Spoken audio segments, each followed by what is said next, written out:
Good morning, ladies and gentlemen. Thank you so much for joining us in the second day of the International Expert Group meeting on vulnerable targets and unmanned aircraft systems that the global program on the protection of vulnerable targets led by UNOCT is organizing today. I'm very happy to be with all of you and with the partners to our program, our good colleagues of the UN Counter-Terrorism Executive Directorate, UNICRI, the UN Alliance of Civilizations, and many others among you that collaborate with our global program. So thank you for being with us. I will be very brief this morning. I want to steal any single bit of limelight to our great experts that will be explaining to you the different angles, best practices, case studies that they have identified from their own national experiences or the regional context or the international arena on the protection of vulnerable targets and UAS, the commonly known as drones, right? So I will be very brief, but I couldn't not introduce to you a little bit of the program, our global program, especially for member states, those of you who come from all around the world, from the different ministries, that you may think that UNOCT and the other partners that are part of the program could support you in your efforts to strengthen even more your capacities on vulnerable targets protection and the use of drones and countering the malicious use of drones. So to that end, I'm gonna try to share a presentation with you today. Let me see if I manage. There we go. Okay. So I hope you can all see my presentation. Let me see. Okay.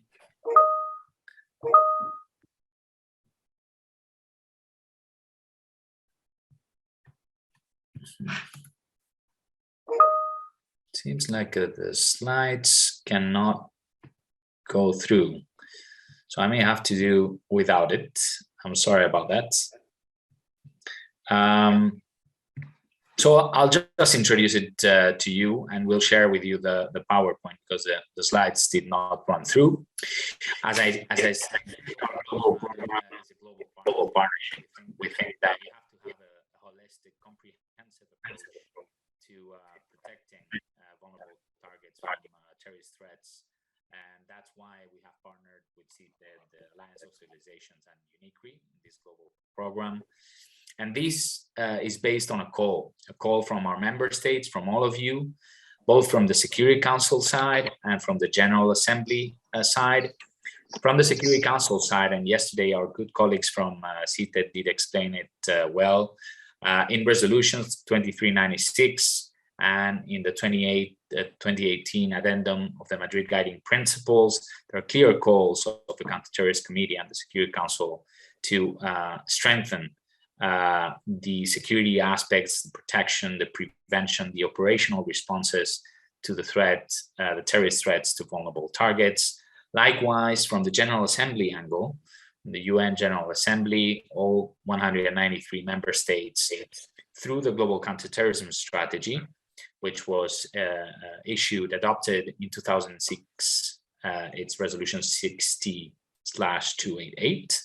It says, and I quote, to step up all efforts to improve the security and protection of particularly vulnerable targets, such as infrastructure and public places.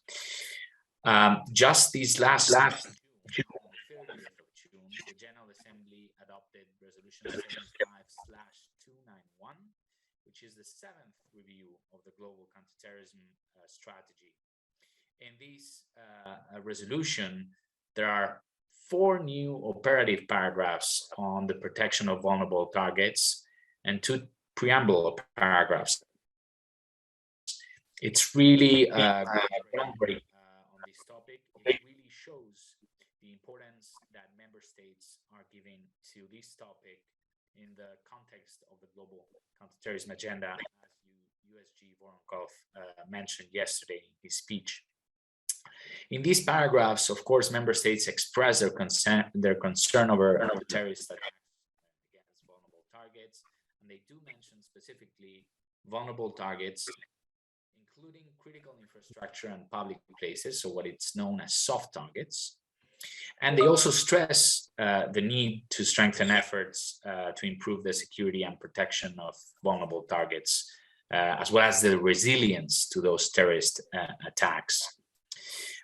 In that regard, I think it's also very interesting the operative paragraph 69 and 71, and they put the emphasis, the General Assembly, all 193 member states approved by consensus on the prevention side.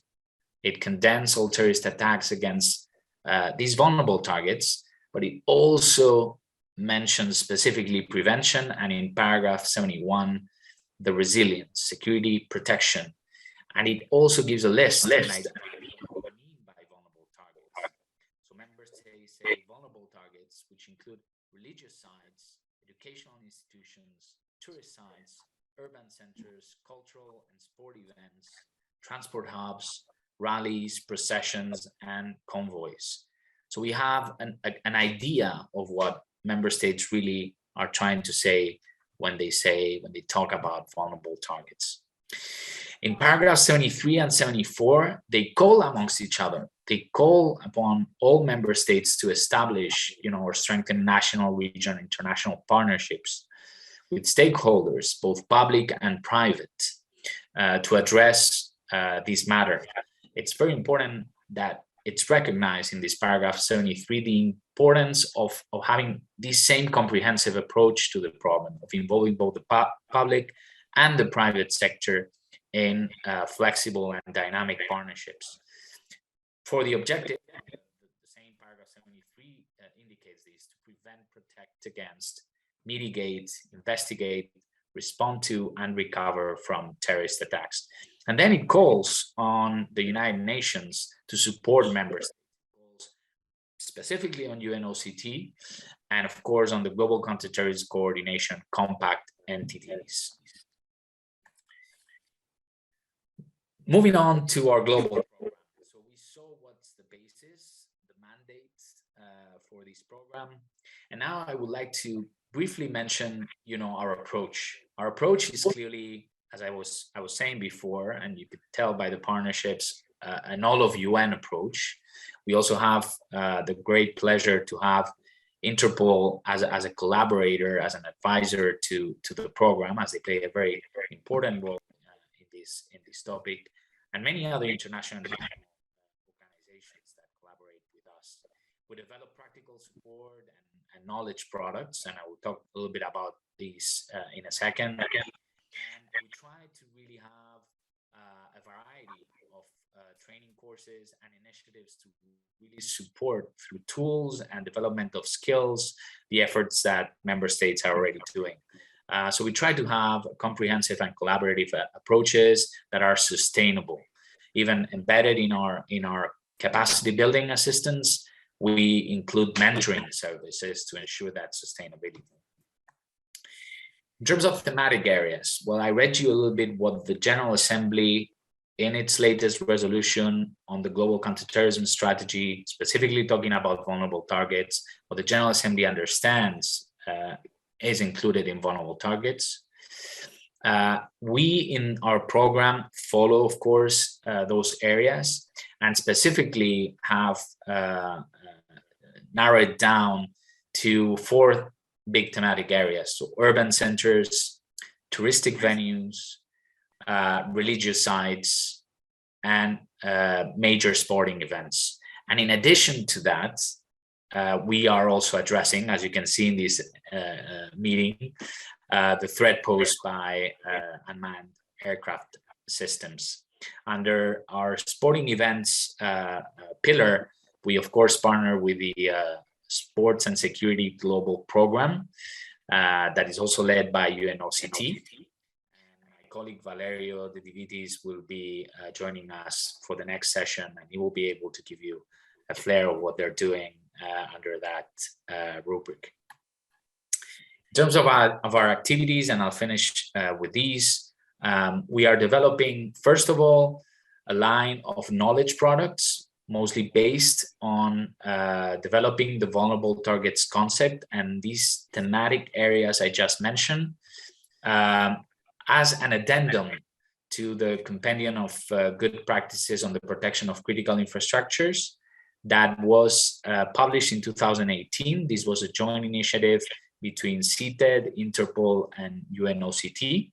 And as an addendum to this great compendium of good practices, we are developing right now 4 modular guides that will address those thematic areas that I just mentioned to all of you.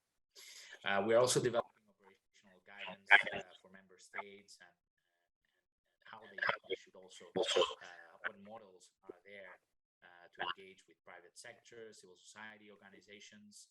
We are also insisting very much in our knowledge products on the importance of upholding human rights in all matters related to the protection of vulnerable targets. And we were very pleased yesterday with the participation of the special rapporteur, of course, of our colleagues from PRIO. Bruno gave a fantastic presentation, and today we will also have Dan Manhattan from Civic join us to give also that perspective. And this is embedded. The human rights perspective is very important in everything that we do here, because of course, when we talk about vulnerable targets, we're talking about, for instance, urban centers. We're talking about privacy issues related to CCTV circuits. We're talking about, of course, how to use the drones in a human rights compliant way. So all these matters are included in our knowledge products in a very detailed manner. And of course, we hold expert group meetings such as this one today. This is the third one after the 2 that we held earlier in the year. Secondly, we also work directly with member states, and I think that will be of interest to many of you. We are already engaging after the formal requests for assistance presented by Tunisia, Togo, and Tajikistan. We're already engaging with them, but we're open to any other requests from member states to support and strengthen their capabilities. We do these basically in a 3-phase approach. The first one, we hold in-depth consultations led by our good colleagues of CTED to address really what the priorities of the member state are, and what can we do as the United Nations and our partners, what can we do to support those priorities? We identify needs and challenges, and together with that member states, that beneficiary member states, we develop a roadmap or an action plan to really establish what the priorities are as indicated by that member state, and what can we do to support them. And in the third phase, we go in with capacity in accordance to that roadmap adopted by the beneficiary member states. I will be remiss not to mention really what the great advances we have made over the year in this program. This program is a baby. It was launched in January 2021. And we, as I said, held already 3 expert group meetings, 1 religious sites, the second one in June on urban centers and touristic venues, and this third one that we're holding today. All this is feeding into our knowledge products, into the modular guides agenda that I mentioned before, and hopefully will be gathered in a comprehensive way in these publications that will be hopefully issued by the end of this year. So please do not shy away and take this opportunity of the expert group meeting today to also share your best practices, especially in the Q&A sessions. Of course, we welcome your questions, but also your comments or indicating what you do in your country that may be of interest. You can share your experience and your good practices in a way that will be useful for all the experts around the world. We are also developing in this last quarter of the year an e-learning platform and a global network of experts on vulnerable targets. We sent a month ago a note verbal to member states through their permanent missions in New York to identify 2 focal points per country that will be part of this new global network of experts on vulnerable targets. So we look forward to receiving more nominations. We have been receiving many of them already, and we're very happy and thankful for that. But please, if you think your agency, your specific responsibilities are the appropriate ones, we will be most happy if you can coordinate internally through your permanent missions in New York to identify these 2 focal points from your country and participate in this global network. The global network will benefit from, of course, access to this new e-learning platform from UNOCT called Connect and Learn. In there, you will try to foster synergies between experts worldwide and give, of course, access to e-learning modules on vulnerable targets protection. So a lot of things that will be happening by the end of the year. In addition, of course, as I mentioned before, the specific assistance to beneficiary member states of our program, Tunisia, Togo, Tajikistan, and others that have already expressed their interest in benefiting from our program. So with that, I would like to finish and thank you very much and all the experts for being with us today. And if you allow, I hope my colleague Valerio is there and ready, so I can hand over for the first set of the day. Thank you very much, Ignazio. I hope you can hear me and you can also see me. Apologies for the weird shape of my background. It came up this way. So good morning and good afternoon, depending on which part of the world you are. My name is Valerio De Divitis. I'm the coordinator of the UNOCT Global Program on the protection of major sporting events and the use of sport values for the prevention of violent extremism. I'm trying to share my screen. I hope you can see my presentation. Otherwise, I don't know if I may ask Osama maybe to share it. Anyway, I can continue and go ahead. So the global program on security of major sporting events and the promotion of sport and its values to prevent violent extremism, led by UNOCT in co-implementing partnership with the UN Alliance of Civilization, UNICRI, and the International Center for Sport Security based in Qatar. Thanks for the time for introducing a guide we recently developed and launched in June during the 7th review of the global counter-terrorism deliberated by the UN General Assembly. So we worked since the beginning of the program in February 2020 through a group of experts. 3 of them are going to speak after my brief presentations. We worked at the elaboration of a guide specifically on the security of major sporting events and how also to promote sustainable security and legacies. The guide, which is available on our website, and very soon will also be printed, and while it's being translated in all your languages, and for the time being is available in English.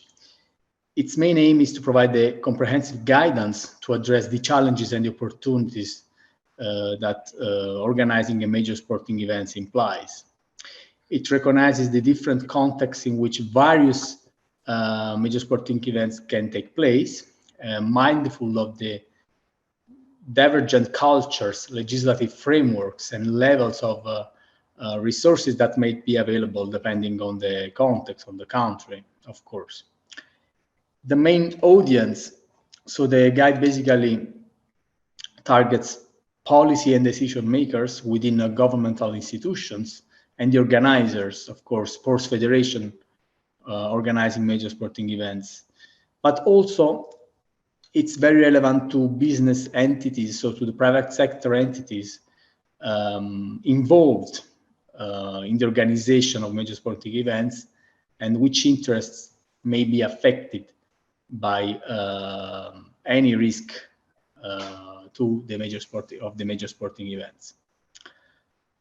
The guide considers the interlinks between security and various safety measures and services as defined by the Council of Europe's Saint-Denis Convention, so 2016 convention. So the so-called 3S, safety, security, and service. Safety, meaning the concept of safety that gathers all the measures related to the protection of people from being injured or facing a risk to their health and well-being during sporting events. And of course, we integrated in the guide also the experience that some sports federations and member states have come up with new experiences and expertise due to the pandemic, COVID-19. The second is security. The concept of security incorporates all measures designed to deter, prevent, and sanction any incident of violence or misbehaviors in connection with football or any other sport events outside and or inside the stadium. Third S, service, the concept of service comprising all measures designed to make a sport event enjoyable and welcoming for all in stadiums, but of course also taking into account the public spaces where the spectators and of course supporters gather before and during and after the events. So I warmly invite you to give a look at our guide available on UNOCT website. And the guide is somehow the basis for UNOCT and its co-implementing partners to deliver capacity building assistance in relation to the security of major sporting events. Connected, of course, to the topic of this session, the use of unmanned aerial systems to protect vulnerable targets, including soft targets and critical infrastructures. So the three speakers of this session are basically, I would say, dear friends of the sports program, three experts with whom we had a very close engagement during the development of the guide, but also in the context of providing support, providing technical assistance to enhance major sporting events security from terrorist attacks. The first speaker is Dr. Christian Emerua, who is the head of the Safety and Security Department of the Confederation of African Football. Dr. Christian Emerua has a long experience for the protection of major sporting events, extensive experience with the FIFA and also with the Nigerian Football Federation. And I would like to highlight the close engagement the sports program has with the Confederation of African Football in view of the upcoming African Cup of Football taking place in January and February 2022 in Cameroon. We are working together with the CAF, with the Confederation of African Football and the authorities of Cameroon to make sure there is a strong level of security for these upcoming major sport events. Dr. Christian Emerua will be followed by another dear friends of the sports program, Mercedes Quesada from Costa Rica, a brilliant criminologist with about 20 years of experience in the field of intelligence. She's a terrorism analyst, drone pilot, and head of the UAS operations in Costa Rica. She's, last but not least, of course, the national focal point of the global sports program for Costa Rica. Thanks to Mercedes, we had also the opportunity to start working with other countries in Latin America, specifically El Salvador, to provide technical assistance, and hopefully we will expand our action in the region soon. The third speaker will be Mr. Andre Augusto Passos Rodriguez, who is the Chief of the International Relations Division of the Federal Police of Brazil. An impressive career. Let me highlight the fact that he was the Chief of Security Operations during the Olympic and Paralympic Games that took place in Brazil in 2016, and previously also of the FIFA World Cup that took place again in Brazil in 2014. With this, let me conclude and give the floor to Dr. Emerewa. I think you're ready, Chris.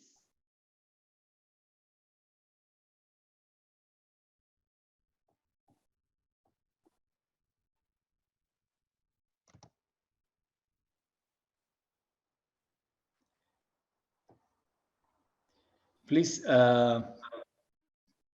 Emerewa, the floor is yours. Thank you very much, Valerio, and good afternoon, ladies and gentlemen. I hope you can see my screen.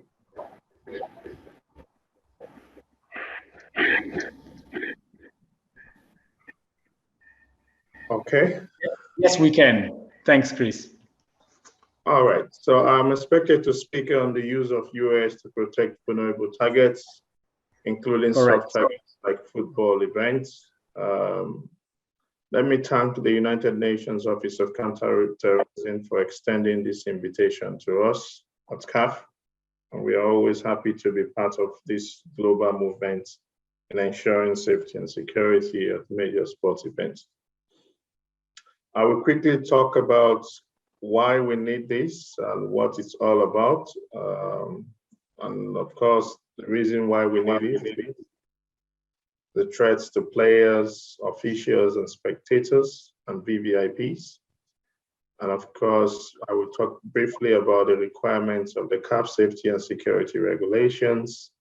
And then I give an overview of safety and security measures for sites and the key focus areas, and also some examples where we also deployed the use of the UAS. The key objective is to understand the threats to the players, officials, and VIPs, as well as the spectators. Also to understand the CAF requirements, and also to understand the use of UAS as a protected device. And finally, we'll give some key recommendations for consideration. The role and importance of players, officials, spectators, and VIPs. The players, officials, spectators, and the VIPs are the crucial role in any sporting events. Spectators rush to the stadium to see their favorite players. They want to enjoy the great moment, watching them on the pitch. Officials, of course, are the referees, the match commissioners, the general coordinators. These are the representatives. And they are also very critical in the part of match organization. And of course, we have other key participants like the VIPs, the sponsors, the member associations, the government representatives. These are also very important in supporting and financing several different activities of football.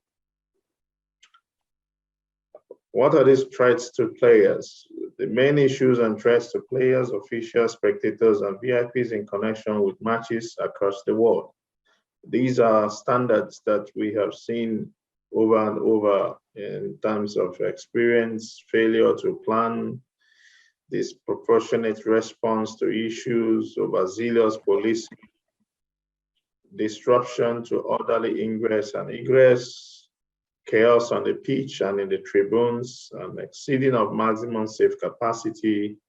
And of course, we've also seen the issue of poor risk assessments as part of the challenges. Failure to secure the pitch, effective access control, lack of access control, too many people gain access to the competition area, attacks on players and officials or their vehicles. We've also recorded various injuries to people caught up in the chaos. And of course, most importantly, apart from all this again, is the reputational issues to all parties concerned.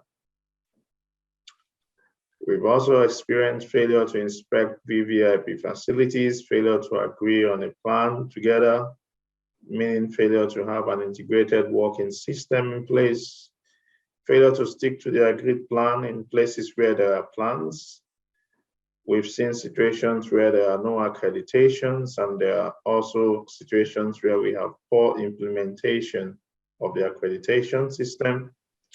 Of course, we've also witnessed distraction of security forces, and of course, no control and entourage of the VVIPs, too many people in the VVIPs, and also overzealous policing. But there are emerging threats today in the sports events. The emerging threats for us, one of which is what we are here for, talking about the unmanned aircraft systems. Sports event organizers over the years have come up with ways to manage the known and conventional threats to sports events, which I mentioned before. We must now take into account the emerging threats to sports events, and it should be part of our safety planning from now on, because this is very important. Protecting the players, officials, supporters, VIPs, a big impact on match day events itself. And there are some positive outcomes of protecting players, officials, and supporters and VIPs for the events. Some of these positive outcomes means that all things are done. We'll have smooth match operations, safety and security of everyone involved, tranquility of the match, setting a good example for supporters, respect, level of quality, and of course, if things don't go well, we'll have match cancellation, abandonment, disorder in the stadium, injury or death, and host country or club or team reputational damage, not to mention financial loss and the negative economic impact of such. Of course, in some cases, we will also have issues relating to political issues, and most times we also have such matters being referred to the disciplinary committees of CAF. And if it's a FIFA organized event, for the CAF safety and security regulations, we have certain sections that talks about specifically how we can relate with other authorities. Cooperation with public safety and security authorities, Article 7.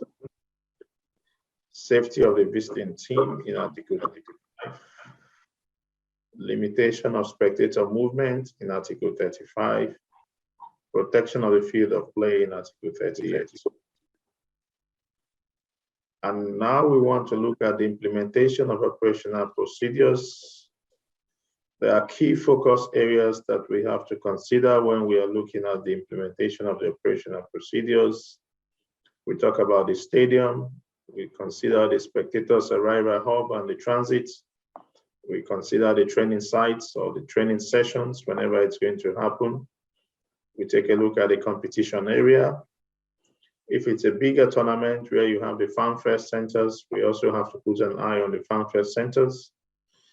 Airport and port of entry is also a key area because you'll be having so many people coming into the country to observe these tournaments. We also put an eye on the hotel security. And also we have the teams, officials, and VVIPs movements, which has to be properly secured to avoid any problem. And more importantly, is also to make sure that we secure the field of play. These are key focus areas that needs to be considered whenever we are organizing any football match. We at CAF do operate what is known as a no-fly zone policy, meaning that during our competitions, we do not allow anything to fly over the sky of the stadium. And this is achieved through our cooperation with the host governments, safety and security authorities. However, in our recent tournament this year, we had an exceptional approval for the use of UAS in a region known as the Biolimbe region in Cameroon. We had the use of the balloons by the police and also the use of the drones. And this was helpful in us managing the affairs within that region because there were some hostilities in this region and we needed to have a clearer view of what is happening around the environment, as well as to also have a proper coverage of all VIPs movement. And I think I was able to get a clip which I'm going to share with you. I hope it plays.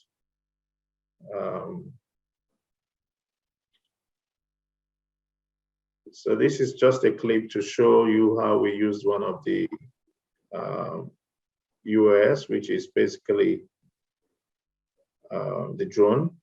We're using it to monitor the movement of the VIP arrival into that region from the highway up until when the VIPs were able to get to their hotel. And this was also used to monitor all the arrivals of the teams and team officials' movements up to from the highway also up onto when they get to the hotel. So it was a very effective way of coordinating security on air as well as on ground. Apart from providing the ground escorts that you can see, we also had an area view to see what was going on within the immediate environment where this convoy was passing through. This, I must say, is the first time that we gave approval for the use of the UAS in a CAF event. And as I mentioned earlier, it was because of the security situation in that region of Cameroon at the time that we were having the African Nations Championship, which was held early this year. And so we used the drone to monitor the movement of VIPs, as you could see, following them all through and up onto the point that they got into their hotel. Then we were sure that everything was safe and secured. So this is just one of the benefits of having to use the drone in support of ground security in terms of our operations during the course of the just concluded African Nations Championship. We're also hopefully going to use this same system in the AFCON come 2022, as mentioned by Valerio, and that's the hotel where the VIPs are going to be arriving in minutes.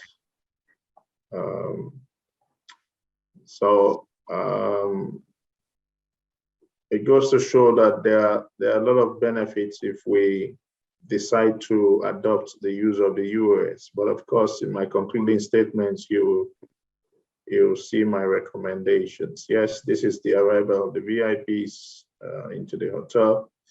And here we are sure that everything was fine. And that was the end of this particular mission. And this is the same way we follow them through when they go also to the stadium. So what are the key recommendations that we're trying to make? The first is that the use of UAS must be guided by certain international conventions and national regulations. Production companies of these devices must also sign to these regulatory conventions. The point is that efforts should be geared towards ensuring that the manufacturing and sales of these machines is well managed. National governments should set licensing criteria for its use within their territories. These criteria must always be guided by the possible havoc that can be done with this equipment should it get to the wrong hands. And finally, let me also thank UNOT and all her partners for extending this invitation to me on behalf of the Confederation of African Football. Thank you very much, and thank you all for listening.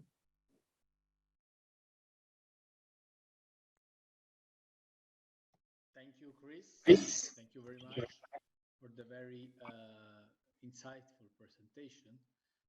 Let me ask the distinguished audience, in case there is any question or comments, we will have about 10 minutes available after the third presentation of this session. So again, thanks. Let me give the floor to Mercedes Quesada from Costa Rica to share about her experience in relation to the use of unmanned aircraft systems for the protection of vulnerable targets. Mercedes, are you with us? Yes, Valerio, can you hear me? Please. Yes, you can hear very well. Thank you. Pleasure to see you again. Thank you so much. The floor is yours. Thank you. Thank you so much for your kind introduction from earlier. I am going to share my screen. Please let me know if you are able to see it. I am sharing right now. Yes, we can. Okay, perfect. Okay, so good morning, good afternoon, or good evening, everyone, depending on where you are right now. Like Valerio said, my name is Mercedes, and I lead a small group of pilots within the Costa Rican Intelligence Service in many endeavors, such as search and rescue, mass events, and of course, intel gathering on organized crime, terrorism, and any other threats to national security. We are a very recent unit. We had our first operation just over a year ago, but already we have encountered a few challenges, some improvement opportunities that I'm going to comment on today. And also, of course, we have our practices. I am not going to call them best practices or good practices, just our humble current practices that I would like to share with all of you. In general, in Costa Rica, everything that has to do with drones is very new in all aspects, recreational, commercial, law enforcement, and criminal as well. Therefore, it has been very difficult for decision makers to understand the significance of the law enforcement versus criminal dichotomy. The national regulation is focused on the commercial aspect. You need to get a license, you need to register the aircraft, you need to get an operation certificate and a commercial permit, and all of those are very expensive. But we all know that those are not things that are going to deter a criminal from committing an attack. Clearly, money is not going to be an issue to begin with. But on top of that, criminals and terrorists are not going to bother registering their aircrafts and making sure they have all of their documents in order. Now, of course, there are some flight rules, like not to fly near the presidential house or near prisons, but it's just that, a rule. If somebody gets caught doing an illegal flight like such, he is just probably going to get an administrative sanction. Some major drone manufacturers have a default restriction or a default flight restriction near airports. So the drone physically cannot fly near those areas. It just won't even take off. But that's probably the strictest regulation that there is. There are also specific venue rules and specific organization rules in the case of mass events. For example, Costa Rica is going to host a major sporting event next year. And the organization of this event has their own ARPAS restriction or UAS restrictions. But again, it leaves room for things to happen, unfortunately. So that is probably one of the first challenges that we need to approach, creating awareness on policymakers on the importance of taking ARPAS or UAS into consideration in criminal law. Now, of course, we understand how tricky that could be, all of the gray areas that implied, because there's the matter of intent and how to prove that the person actually had the intention of committing a crime or an attack within that flight. I mean, we get it, but we are at least trying to make or to get the wheels turning on that matter. Now, there is a drone detection technology that is being introduced to our country, which would be really helpful, especially for mass events, since it allows you to locate the aircraft, the pilot, and even block the signal, the signal of the aircraft. But then again, this presents its own set of challenges. The first one, obviously, being budget related, but also because they would have to involve not only law or not only criminal law, but telecommunications law, since when blocking the drone signal, you would be blocking every signal on that same frequency range. And on the other hand, the pilot will be losing control of the aircraft, which means that the ARPA would be left suspended in ADI mode, which basically means that cancels all geopositioning and wind resistance. So the ARPA could just drift away or even possibly crash. And that could turn into a whole different civil issue on its own. So we are still navigating through that possibility as well. Now, concerning the response to a terrorist attack or threat involving drones, fortunately, we haven't had any yet. But I always say, even though Costa Rica is not a likely target for a terrorist attack, some of the international mass events that we host certainly are. So our efforts are always aiming on preventing that. Now we are including drones in our venue casings and security studies, which without a doubt provides a more thorough and detailed view of the place, allowing us to spot vulnerabilities that would probably not be visible otherwise. We are also live streaming drone footage to the command post during major events of national security importance, in order to provide a 360 look of everything that is going on, not only on the venue, but on the surrounding areas. However, going back to the budgeting issue, that footage is limited to the duration of the drone's batteries, since we have very few aircrafts with very few sets of batteries each. And also the contract for the live streaming is coming to an end, so there's also that. Drones are also being used to patrol our borders, especially the unauthorized passageways, and especially when an event like the ones I have mentioned is coming. Critical infrastructure is also being guarded by drones right now. Particularly Costa Rica's pipelines have a dedicated drone security team that has been incredibly helpful. Another practice that we have found very useful is to have a fluent communication, not only with other agencies' pilots, but with the National Civil Aviation Directorate. We are constantly having meetings and exchanging information and trying to keep each other updated, but also making sure that we are not stepping on each other's toes. Even though we haven't had any attacks or threats yet, we are starting to see more drones involved in criminal activity.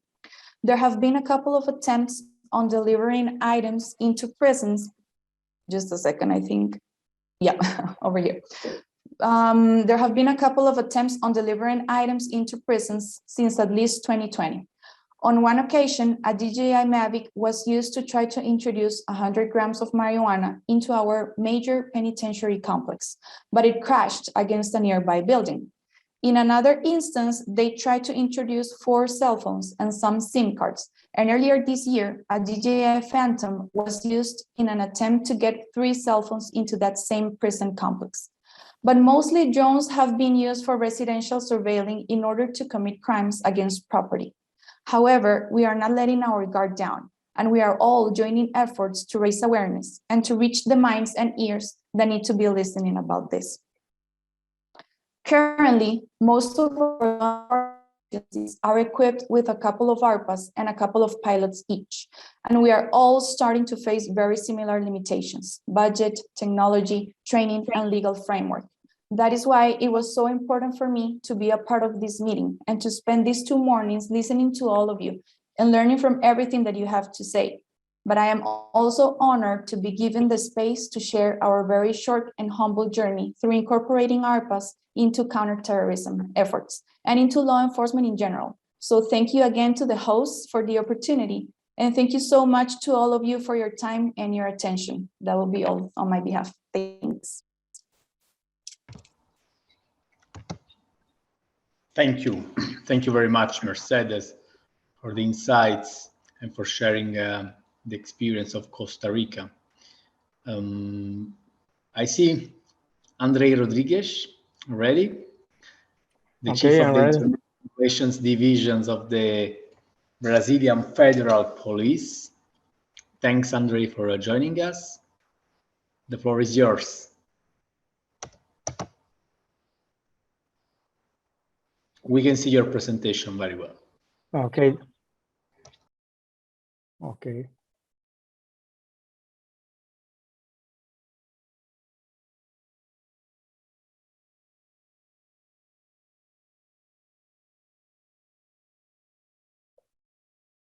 So I can see my presentation in my computer.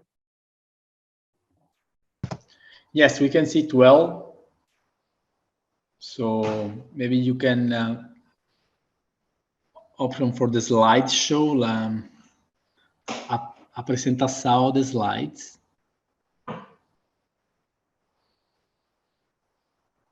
So, good morning, everyone, and thanks for the opportunity to share experience. My apologize because my English is not enough to do the presentation, so I will speak in Spanish. I'm sorry. Sí, bueno, vosotros ven mi presentación porque yo mismo no la veo. Can you see my presentation because I cannot see it? If you want, you can stop sharing the presentation and my colleague Osama will do it for you. Is this okay? Okay, that's good.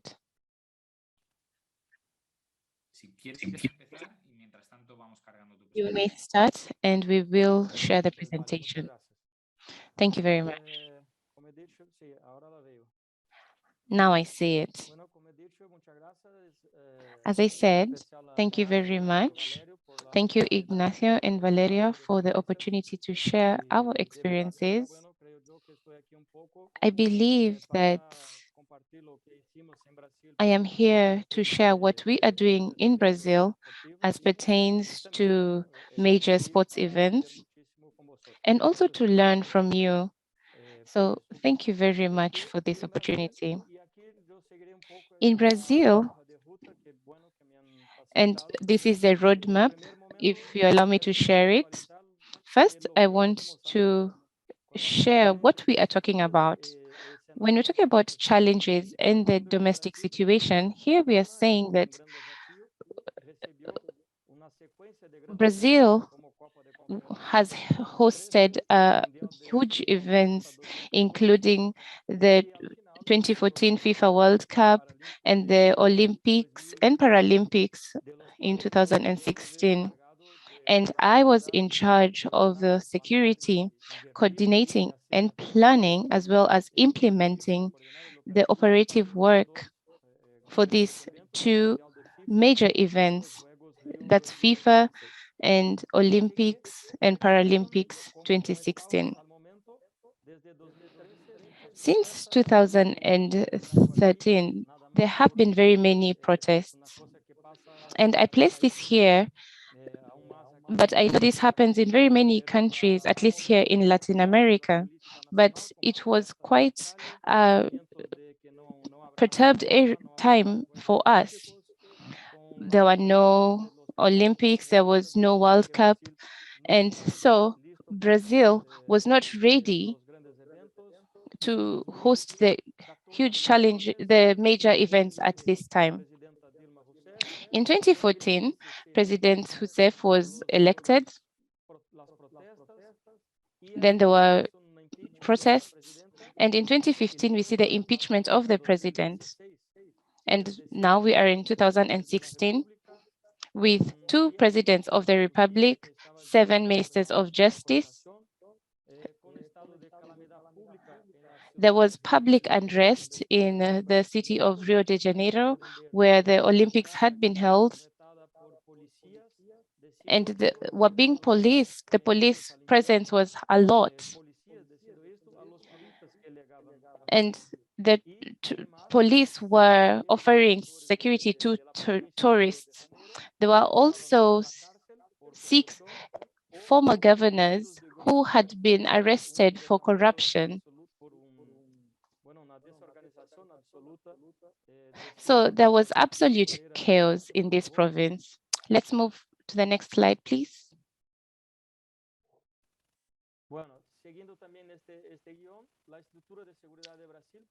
The security structure in Brazil, I continue on this so that you can understand. So there is one federal police. I am the main commissioner in the federal police. Then there are traffic police, as well as 27 military police and civil police, 27 bomb squads. Every section has its own police structure and local police as well. So the main challenge is, as Christian said,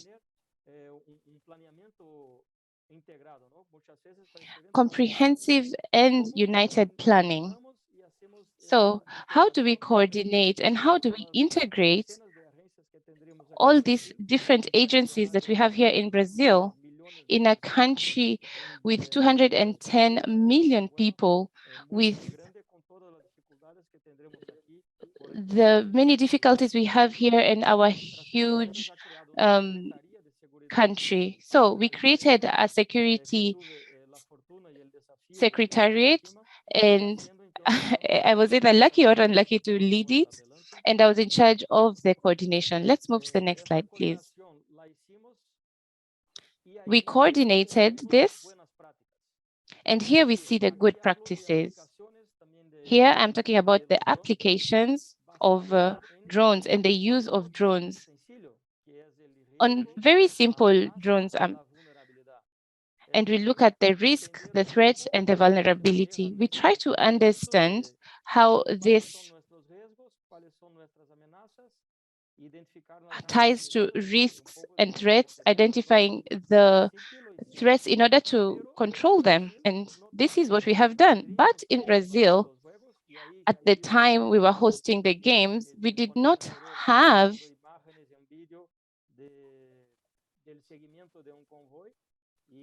live feeds. We have seen here live feeds being shared by one of the speakers.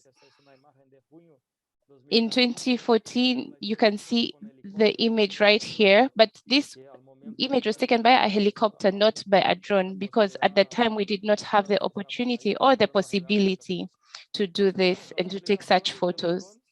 So how did we use the drones? There are very many uses of drones.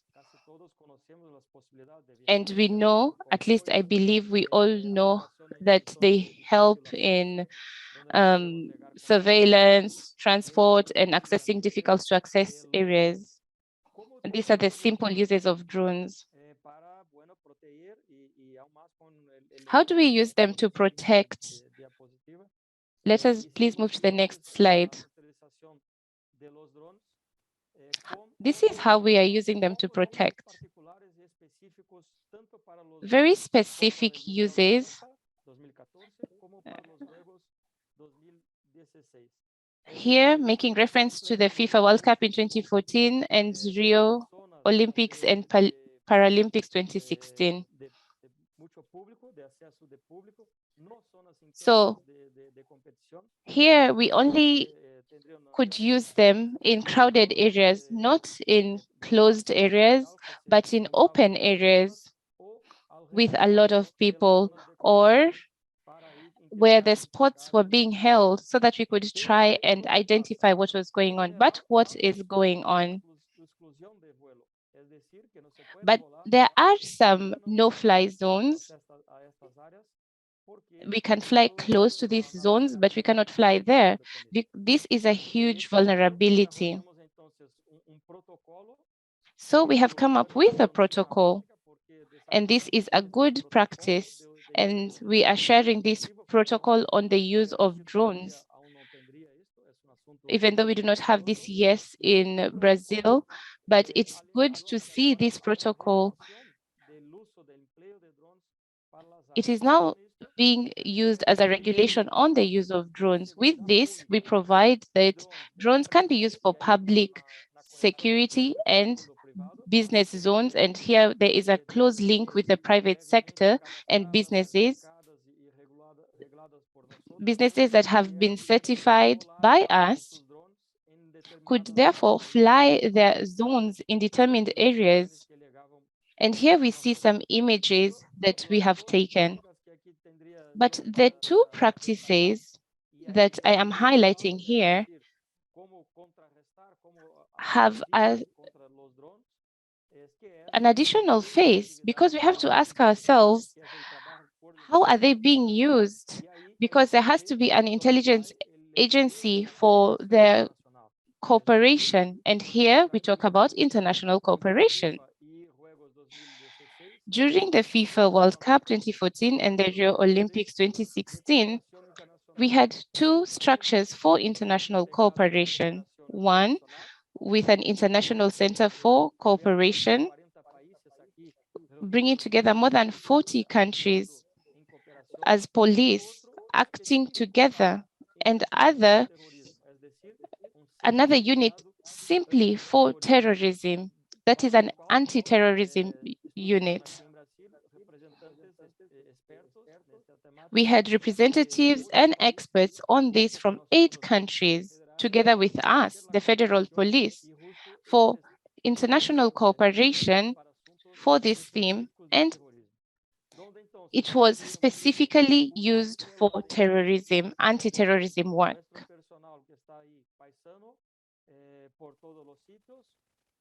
So our personnel were well placed, and there was coordination with the security offices with their set standards and protocols of action, and they were giving us intelligence. They were collecting the intelligence and passing it to us so that we had the opportunity to operatively assess and act immediately. So the information reached quickly, and this allowed us to make decisions immediately. In addition to helicopters that took the images, we also used the hot air balloons, and Christian already said that they were used in other areas. We used these hot air balloons as well to monitor the areas of interest. So this is the images of all the tools that we have.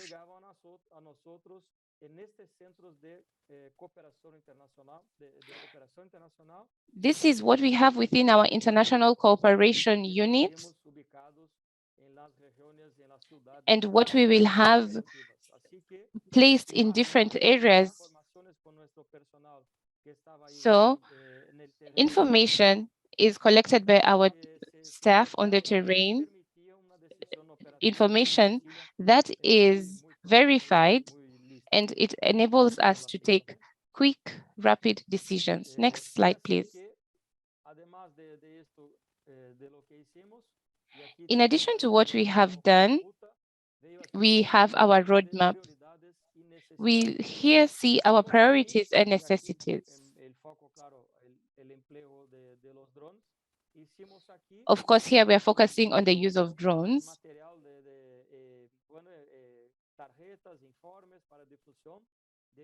There are cards and reports that are shared on how to use drones. This is communication with the people, because the people we are talking to are the people who most likely have the drones, most likely for leisure. They fly their drones and take photos, maybe of football or other games, and maybe this is not allowed. So we are carrying out an awareness campaign. We have posters and guidelines. So we are looking at how we, as the law enforcers, can act in order to prevent an occurrence or an event that is undesired. And if this happens, what are the operative steps that will be taken to manage such a situation? We see that the legislation is changing very slowly. The drones are evolving faster than the legislation. Now there are autonomous drones, and often I believe that legislation is not moving as fast as it should. Let us not forget the question of technical security. All countries have rules on the usage of drones. It needs to have a chip, it needs to have a tracker, it needs to have to have been recorded with the security officers of the country.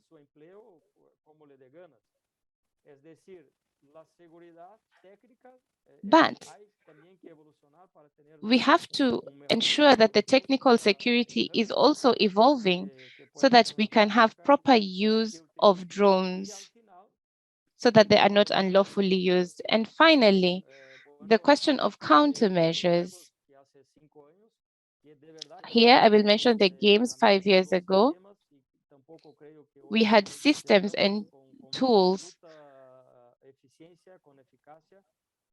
and I believe that we carried it out efficiently.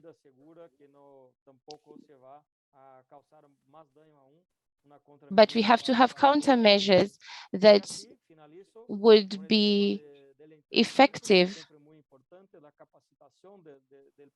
So it's important to ensure that there is training of the personnel with the proper protocols, with intelligence, channels of communication that are specific to the use of UASs, because they could cause a lot of damage. And finally, have an operative structure and people that are trained to act in this. So here in these images, you can see our intelligence units. They're receiving the information from drones and other areas. They are verifying them with by comparing them to data from other police sources and applying the protocols within our own regulations. So with the minutes that I had, I believe that I've been able to share. Let us just move on. I would like to share this message with you and make it clear on where we stand. I think there is a last slide, and I thank you all for this opportunity. Thank you very much. Thank you very much, Andre, for your presentation. Very interesting to see also what's the state of the art in Brazil in relation to the topic of our meeting today. Let me ask basically all the participants, whoever is interested in asking any question, please just raise your hand or just type in your question in the chat box that is here available in Zoom.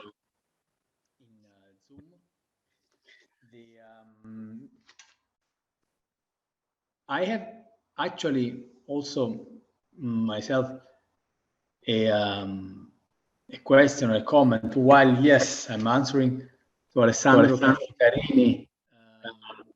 I think it's possible to share all the presentations, but if Mercedes, Chris, or Andre, you have any issue with that, just let us know. Otherwise, we will proceed and share the presentations with the participants at the end of the meeting.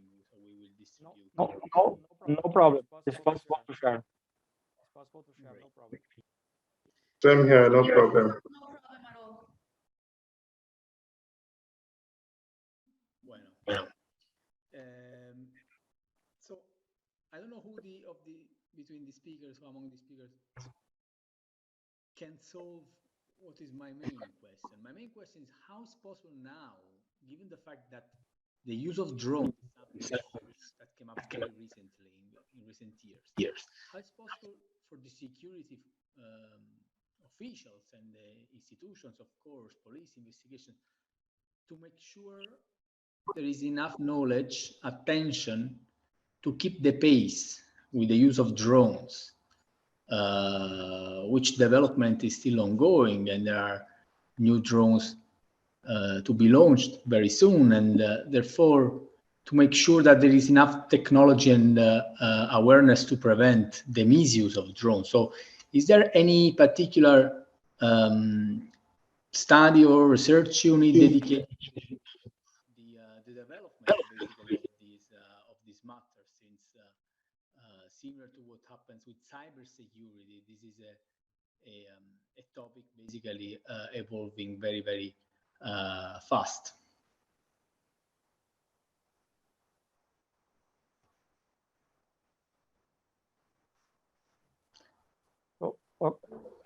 I don't Andrei, know please.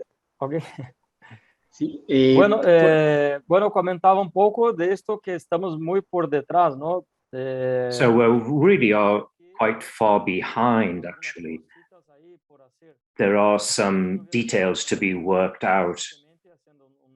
Recently, I assessed the security situation in Madrid, and we had a significant project with the academic world, the scientific world, and technical world, and the university. They were working on a lot of issues, particularly on the issue of drones.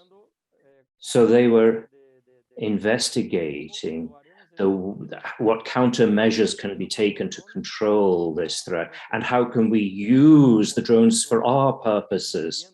And on the other hand, understanding current technology, how can we ensure the safest use of drones? So this is my personal point of view. We can work with companies that want to ensure that their drones are used legally and in a productive way. So we have this close cooperation with the companies and with universities and research bodies. So these could make some important contributions with regard to this challenge. And with regard to the security forces, we continue to improve our technologies. I do not know if there are any manuals out there, for example, in terms of the training of police, whether there are specific training courses to involve them in this theme. So police forces in general are unaware, they're not trained in this. So I saw that in the games that we need to do a lot of work in terms of training and establishing operational protocols. And this, for this, we need to work with the police, with the traffic control, the armed forces who control the airspace. So we need to work together to see how we work. Here I'm talking about the 2016 games, how to operate and what needs to be done by each party in this. So that's what I wanted to say. Thank you.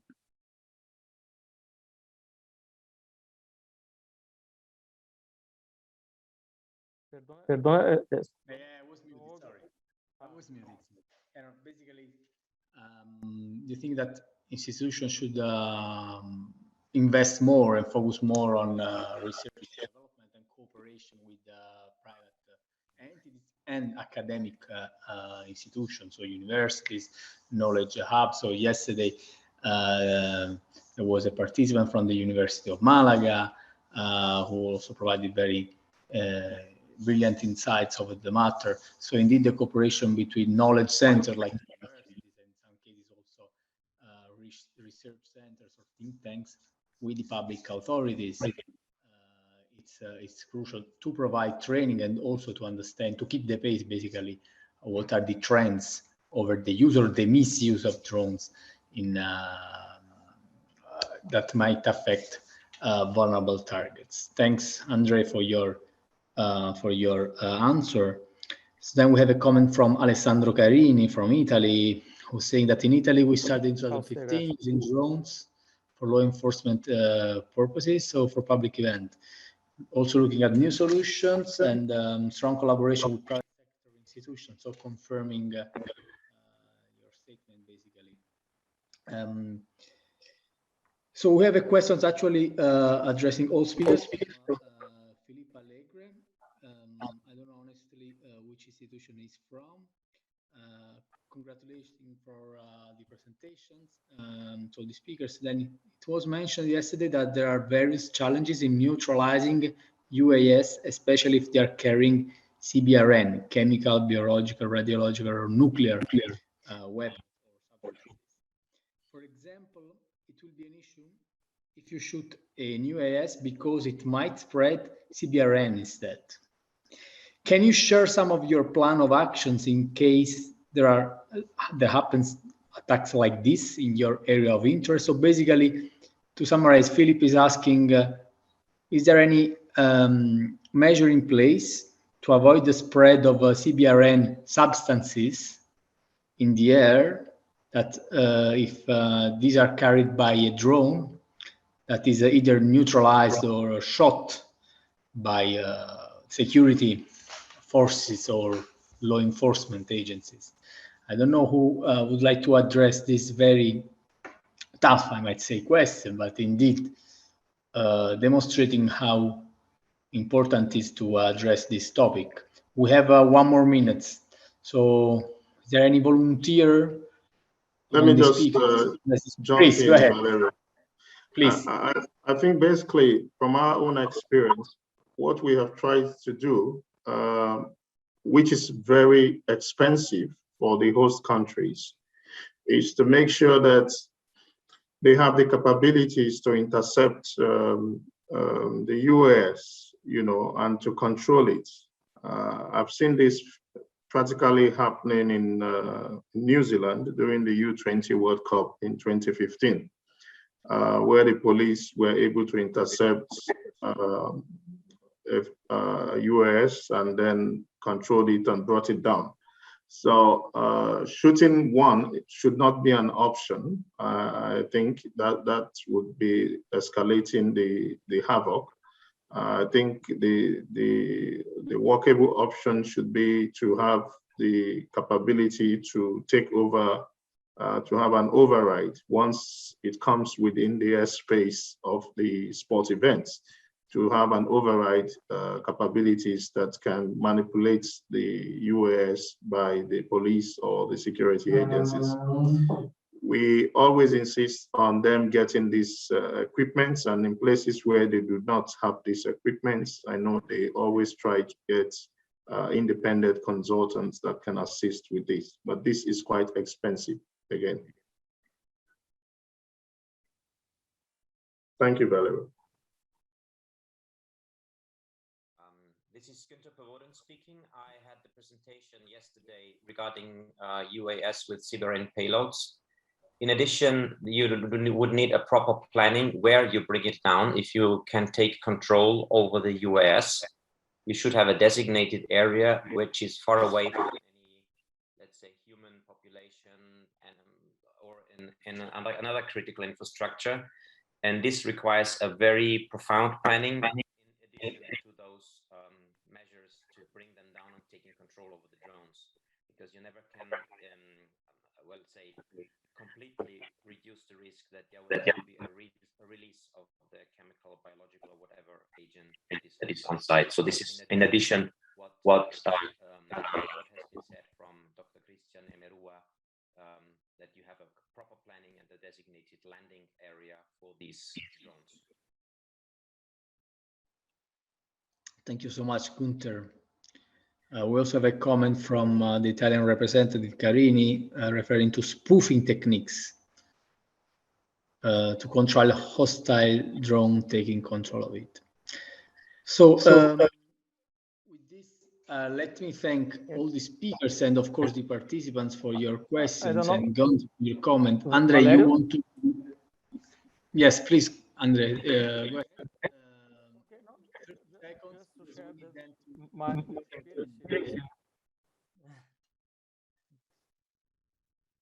Go ahead.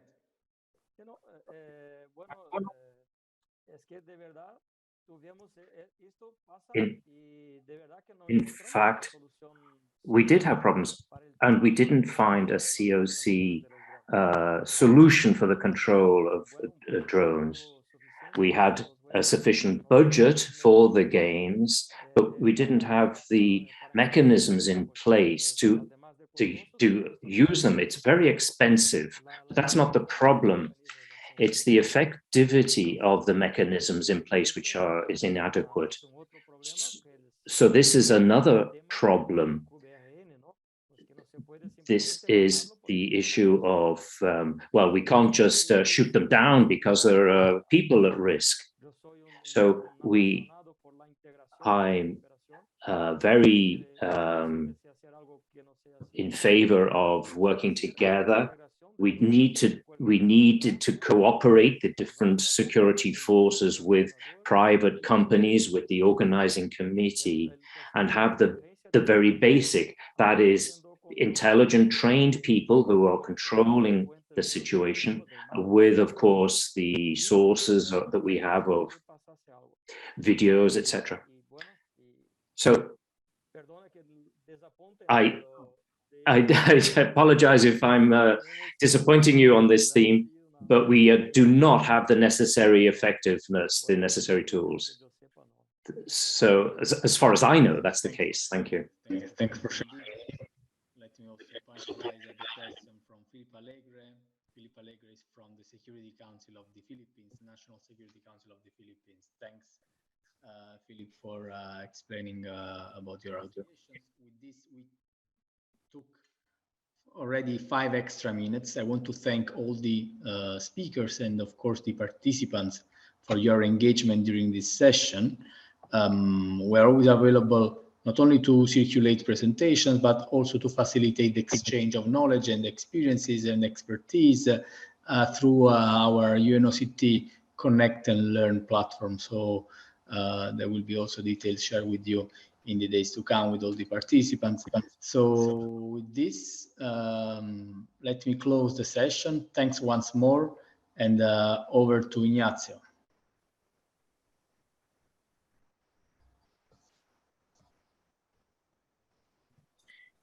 Thank you so much, Valerio, for the moderation, and to all the speakers.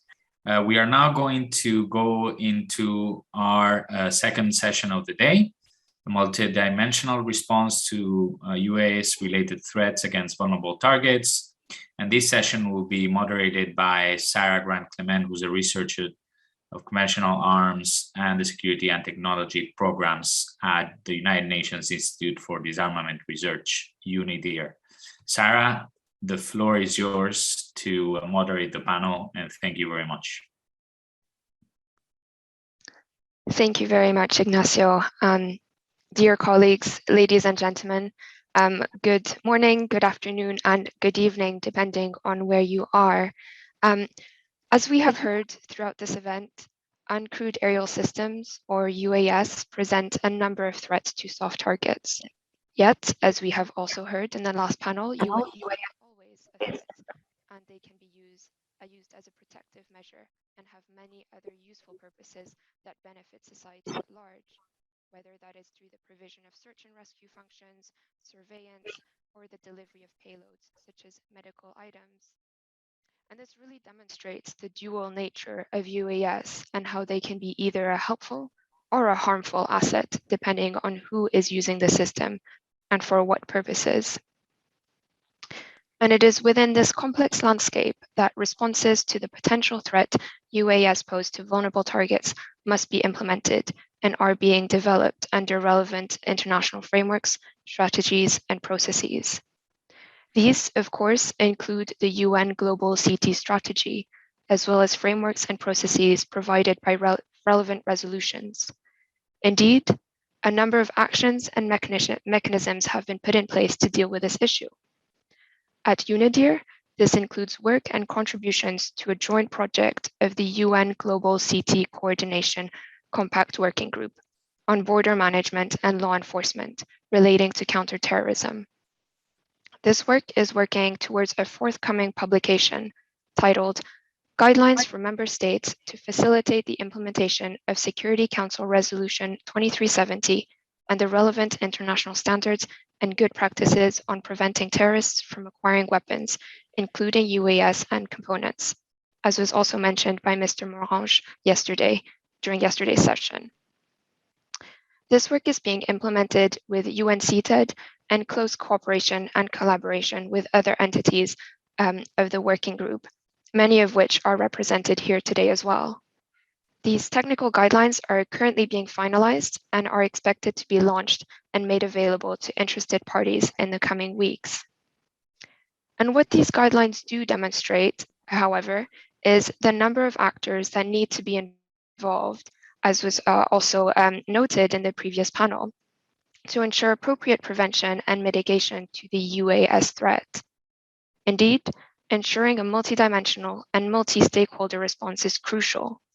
And to discuss this issue, it is my pleasure to welcome our panelists for this panel, who will provide insights on the necessity of partnerships and the response to UAS-related threats against vulnerable targets based on their own experiences and varied backgrounds, which cover international and regional organizations, the private sector, and civil society. Before I give the floor to our panelists, may I remind you to please send any questions throughout the speeches that you may have via the chat function, and you can also indicate your interest to take the floor and ask questions following the speaker's remarks. Without any further delay, therefore, I will introduce our first panelist, who is Mr. Chris Church, who is a senior mobile forensic specialist based at the Interpol Innovation Center in Singapore. He has been looking at drones and associated threats to critical infrastructure in collaboration with Interpol Counter-Terrorism over the last 4 years. He has recently hosted the Interpol drone countermeasure exercise at Oslo International Airport, where they tested 27 counter-UAS systems within an operational civilian airport, a first in the Nordic region, and this was attended by 120 participants from 16 countries. With this, the floor is yours, Chris. Lovely, thank you very much. Let me just share my screen. So let me just get this going. Can you hold on, slide share? Can you see this presentation? Perfect from my end. Fantastic. Okay, good morning, good afternoon, and good evening. Interpol would like to give an overview of their work in drones, as well as some of the future threats that are currently on the horizon, but will be a challenge for you in the coming years. The threat from drones has created an asymmetrical threat for armed forces, peacekeepers, and law enforcement. Drones are starting to become a common feature in the landscape of war, terror, and criminal activities. Drones are getting cheaper and easier to fly, and many entities have woken up to the fact that a drone can be used for surveillance, smuggling, and remote attacks. A criminal can launch a drone and view the camera feed and position themselves away from the area of interest so that they are never detected or apprehended. Also, from the attack in the Middle East, we have seen drone attacks oil refineries that have then increased the cost of oil, which then increases the price of petrol at the petrol stations across the globe. So the economic fallout from such attacks are not just felt locally, it's felt globally. A prime example of such issue is the threat of drones to an airport and air traffic. In the past, we have seen drones cripple airports for days by flying in or around the perimeter of the airport. Interpol has seen the threat from drones increase over the recent years, and incidents such as Gatwick in 2018 highlight just how disruptive a drone incursion at an airport can be.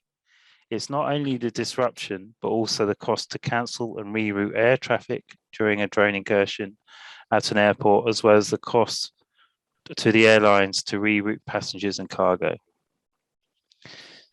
Interpol created the drone paradigm, which placed the areas of interest for law enforcement in drones in 3 distinct areas, and they are: tool, the use of drones by law enforcement in operational environments, such as search and rescue, remote reconnaissance, or patrols and advanced remote sensing to locate suspects or missing persons.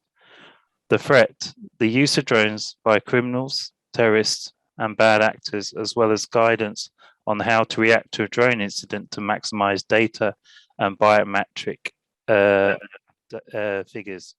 And evidence, data recovery from drones and associated equipment to help identify the pilot and historical flights from a drone and associated systems. And this is often overlooked when investigating a drone incident.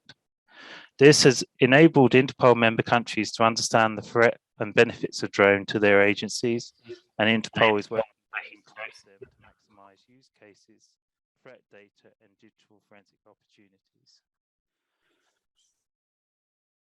As you can see, Interpol has been exploring this area since 2017, and this was at the request of member countries, namely UK and US. And they have hosted 3 expert groups, published a drone incident framework, as well as working alongside partners such as the European Union to deliver a unified message on drones and associated areas of interest for law enforcement. One of our biggest achievements was the framework for responding to a drone incident, which was published in May 2020. And this was published to all 194 member countries of Interpol and was translated into French, Arabic, and Spanish. The framework was shared with member countries and the community and can be easily found from Interpol and other online resources. This framework has been referenced by many regional and international initiatives, and this was the first framework to introduce the threat from drones to a wider audience. Interpol also published a report on the threat posed by illicit use of unmanned aerial systems in January 2021, which was a collaboration between Interpol Innovation Center and the Counter-Terrorism Unit based in Lyon. And this was funded by the FBI Weapons of Mass Destruction team. This report highlighted the threat from drones in the region and looked towards the future and how the region could prepare itself to counter such threats. Unfortunately, today, there is no silver bullet to stop a drone from entering your airspace. Drone countermeasure solutions are big business, and there are many ways to stop a drone. Unfortunately, there is no one solution that can prevent a drone incursion completely. There are over 500 different solutions currently on the market, and for the end user, it is difficult to understand how drone countermeasures work, and the authorities needed to stop a drone in flight is currently not in place. So most of the time you can only detect, track and identify the drone and pilot. If you want to bring the drone down or redirect the drone out of the airspace, then you will need special dispensation from the authorities. In the future, we will see an evolution of drones accelerate from fully autonomous drones, drone swarms, homebrew drones, and drones controlled across 5G networks, as well as dark drones. The market is evolving far faster than legislation and regulations surrounding them does. For instance, the most drone incursion tests only feature 1 or 2 drones, but how does an entity react to a drone swarm? As drones evolve, so does the march to unmanned traffic management systems or use space in Europe. This is the nirvana where low altitude drones will be automatically managed and will allow flying taxis, transporting cargo by drone, and drone delivery become mainstream. Many countries are implementing regulations and systems to manage low altitude traffic, but many systems are country specific and may not be compatible with the surrounding countries or regions. The advent of such systems is not as far away as we believe it is, and if this is not implemented in a coordinated way, it will be a very complicated landscape to navigate. Also, consideration should be given to when something goes wrong, who is responsible to respond, where is all the flight data and traffic control data stored, and how does the investigator get access to such data and be able to investigate? From the air, we should also be aware that there is an emerging threat from the underwater drones. These drones can be used to sink ships below the surface, hack into data cables, to disrupt the internet or telecommunication services, as well as eavesdrop on transmissions going through the cables. These drones can also be used to transport illegal goods across seas or bays, and the likelihood of detection is very minimal. Back to the land, and the rise in autonomous vehicles accelerating as countries try to be the first to reach the level 5 in autonomous vehicles. Many countries are accelerating the adoption of autonomous and semi-autonomous vehicles, and this may solve many current issues being experienced in supply chains and associated services, as well as improving road safety. There are challenges and pitfalls with this rapid evolution, and that is, how is a crash investigated involving an autonomous vehicle, and who's responsible for the accident? Who has access to the data, and can this data be used in an accident investigation and in court? How can an autonomous vehicle be protected from zero-day attacks and cyber attacks? What data is stored and collected by autonomous vehicles, and how and where is this data being stored and being used? And how much data is uploaded to the cloud and who has access to it? These are just some of the considerations that you should bear in mind when implementing autonomous systems within a vehicle.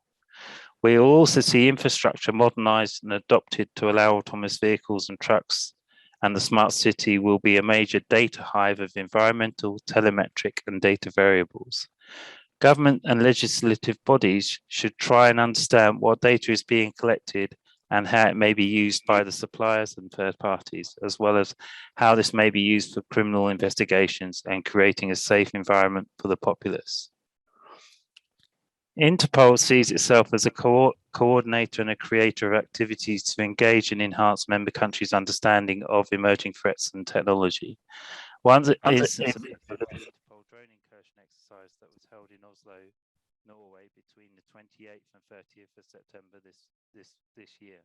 This event came about due to member countries requesting such an exercise so law enforcement could gain a greater understanding of drone countermeasures and its effect on a real environment. Interpol, Avignon, Norwegian Police and UAS Norway host the exercise at Oslo International Airport. The exercise hosted over 100 drone flights between 2,000 aircraft movements as the airport stayed operational. We tested 27 countermeasure systems from 17 providers, and we had 120 participants from 16 countries attend. And this is not bad considering we're still in COVID times. As you can see from the pictures, it was a very interactive meeting. We tested each system individually. We had the help of the Norwegian police to navigate and fly the drones into the airport while the airport stayed operational. And we even had a drone-on-drone kill where we used a drone to come and intercept a drone and then capture it in a net and bring it down to the ground. So forensics. We also used some cyber attack methodologies to also hack into the drones to stop them taking off. We see ourselves as a connector and one piece of the jigsaw. We don't have all the answers, but we know with the community, with people like the UN, we can work together to find the answers together and share the information as well. This is very true in use of counter-UAS, in drone forensics, and we also want to do the same in looking at the use of drones by law enforcement and maybe developing a best practice guide for the global community in this area. Interpol has 194 member countries, and we always look forward to interacting with all countries and sharing the knowledge and expertise. And we would welcome any questions, or if you would like to contact me, just send me an email and ask the questions directly. Thank you very much for your time. Thank you very much for this fascinating presentation, Chris, and for the very pertinent questions and considerations you raised and that need to be borne in mind by the various actors that work in this space. And what struck me throughout your presentation was the number of actors and stakeholders and relevant entities and the kind of widespread nature of them, and very much kind of the importance of, as you highlighted, communications between all of these entities. I was also struck by your point of the need to future-proof the thinking around this. So not only in terms of countering UAS threats, but also thinking about what future actors may be involved in this space. With that, I will now turn to our next panelist, which is Mr. Lars Hubrechts, who is from the Director General for Migration and Home Affairs of the European Commission. Mr. Hubrechts worked as part of the Belgian law enforcement since 1990 and has had a varied career working in police special operations, criminal investigations, focusing on narcotics and counterterrorism, and undertaking counterterrorism threat assessments focused on critical infrastructure. He has also undertaken international missions for the ICC and the ICRC in Congo, Iraq, and Southeast Asia. He is now seconded to the Counter-Terrorism Policy Unit in the European Commission. With that, the floor is yours, Lars. Thank you very much, Sarah. Right, I'm going to share my screen. Is this clear for everybody? Yes, I can see it. Okay, excellent. I'll maybe stop my video so we can save some bandwidth. And I'll even put on a timer, so I'll try to stay within the time. There we go. Hello, everybody. Good afternoon from Brussels. My name is Lars. I'm seconded from the Belgian Federal Police to the Counter-Terrorism Unit, as you can see, of the European Commission. I manage the counter-US file, which originally grew under the CT department. Later it will become more clear why. And I'll try to give you an overview of Commission counter-US activities. Sometimes I will name them CUAS or counter-US or counter-drone. It is mixed. First, a bit of policy background, of course, like usual. So you should know that last year, the European Union published the Security Union strategy for the next couple of years, as well as the counter-terrorism agenda. And they clearly state that we need to be aware of the threat of non-cooperative UAS, which you never know if it's an accident or it is a terrorist or is it criminal. There are also a couple of action plans going at the moment where we want to see more synergies between civil defense and space industries. Of course, the development of drones is a very important project in that action plan. You have to know that we're also developing, our colleagues are developing a drone strategy 2.0, where they want to further accelerate the development and the use of UAS in Europe. We managed to put also the inclusion of counter-UAS technologies, of course. Chris already talked about the UTM. You should know that there is a regulatory framework that has been voted and approved earlier this year, and it will enter into force actually in January 2023. So that's the future is not far away. It's very important to have proper UTM, and because if you don't detect drones, it will be very hard to counter them. You can imagine that we have many partners working around counter-UAS, be it institution agencies, law enforcement agencies in particular, or law enforcement networks, which we also follow and feed or sponsor even their projects. Funded consortia, these are most of the time a mixture of law enforcement, how should I say, academics or other governmental agencies that are involved in the countering of drones. Civil aviation is one example. Inside the Commission, it's a bit split up between different director generals you see in front of you. I'm from the first one, but it goes without saying that mobility and transport is involved, the defense industry, space, because GPS will also be used for drones, the internal markets. It's very important that we involve all these actors to be sure that is high on the agenda. Luckily, we're fortunate to have a science and knowledge service in the Commission that's called the Joint Research Center, to whom we can outsource studies and other academic works. I quickly mentioned this is more of a safety issue. So the EU has published. Sorry to interrupt, Lars. Yes. Sorry to interrupt. Please speak a bit more slowly, so they have time to translate. Thank you so much. My problem. It's always the same with me. I speak too quickly. Actually, thank you. Sorry to translate. So this is more of a safety issue. The EU has published 2 regulations in 2019, and this is more focused on the safe operation of civil drones. It doesn't talk about countering drones, more regulations, permits, the weight classes, etc. What is of use probably for our public is that the European Union Aviation Safety Agency has published a drone incident management at aerodromes manual. This is relevant because I'm sure that this could be used as an inspiration for other settings like critical infrastructure or public spaces. It is, however, partially restricted. So if you want parts 2 and part 3, you may have to contact the EASA directly. Why did we start the counter-UAS file under the CT unit, the counter-terrorism unit? Because the first time that we really started to get worried about the use of small commercial drones was, of course, as everybody knows, by terrorist groups in the Syria-Iraq battlefield. Later came the Gatwick incidents, and as well we've seen several terrorist threats and plots involving drones. So we started with our first workshop in 2016, and it has grown from there since. You should know that the 2017 European Action Plan to support the protection of public spaces also states very literally that we need to look for protection. So what do? We provide support to EU member states, mainly law enforcement networks or mainly law enforcement agencies. We fund projects, we fund experimenting even with certain technologies, and we fund also academic studies.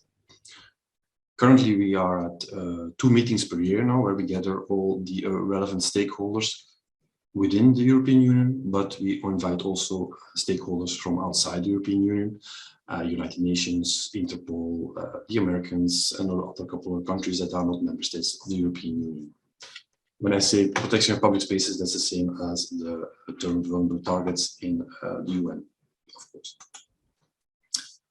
Our program has been growing slowly and has now 6 rough pillars, can I say. You can see it here, the community building. We want to keep building contacts between the different member states, in particular the law enforcement agencies that are often tasked with the countering of UAS, but not always exclusively them.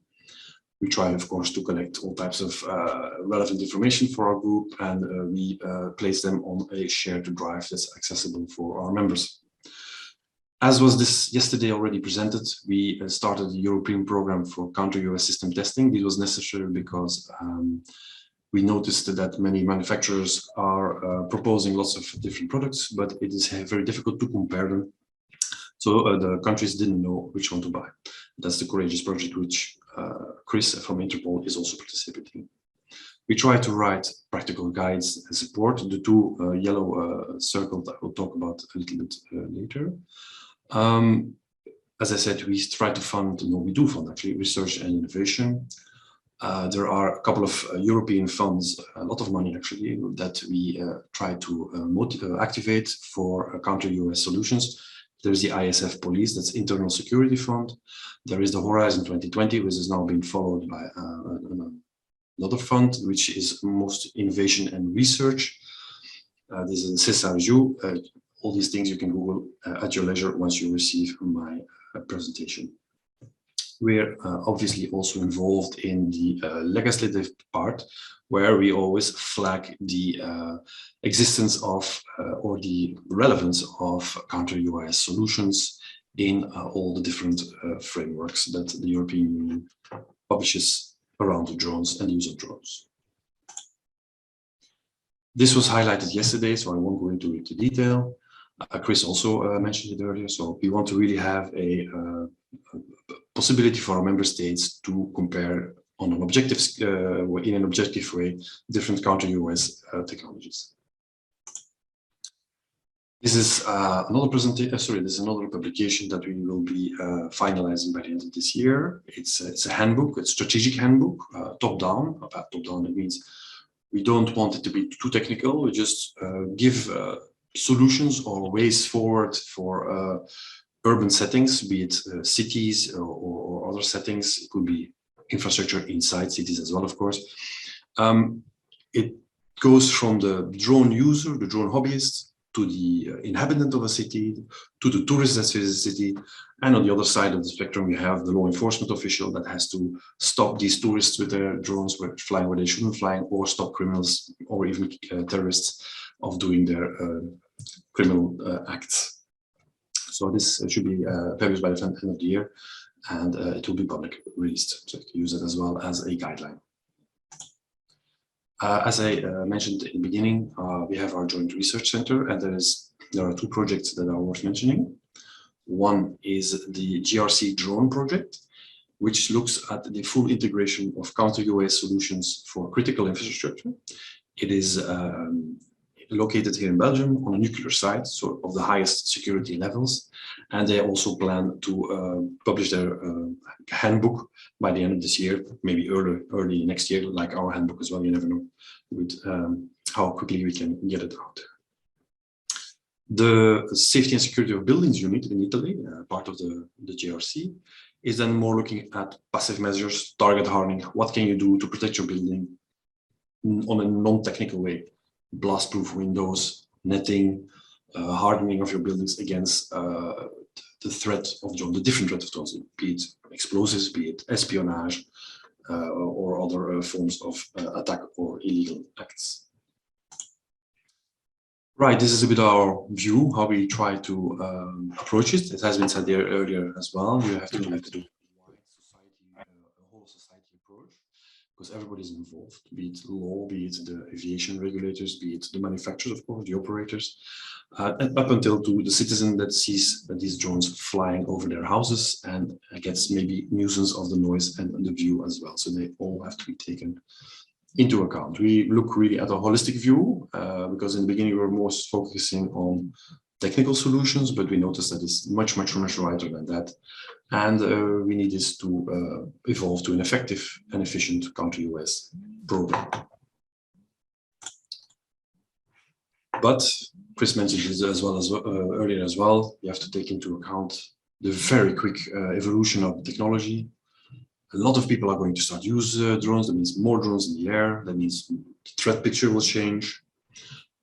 The high cost of the technological solutions, we mentioned it before, no silver bullet, Chris said it as well. So we hope that our Courageous project will help there. And what we also remind our law enforcement partners is it's very important that from the beginning, you start to reach out to the UTM, the Unmanned Aircraft, but there will be a lot of private program to be sure that you're integrated. This integration will be key, because if you cannot detect it, if you cannot see it, you cannot counter it. It's very simple.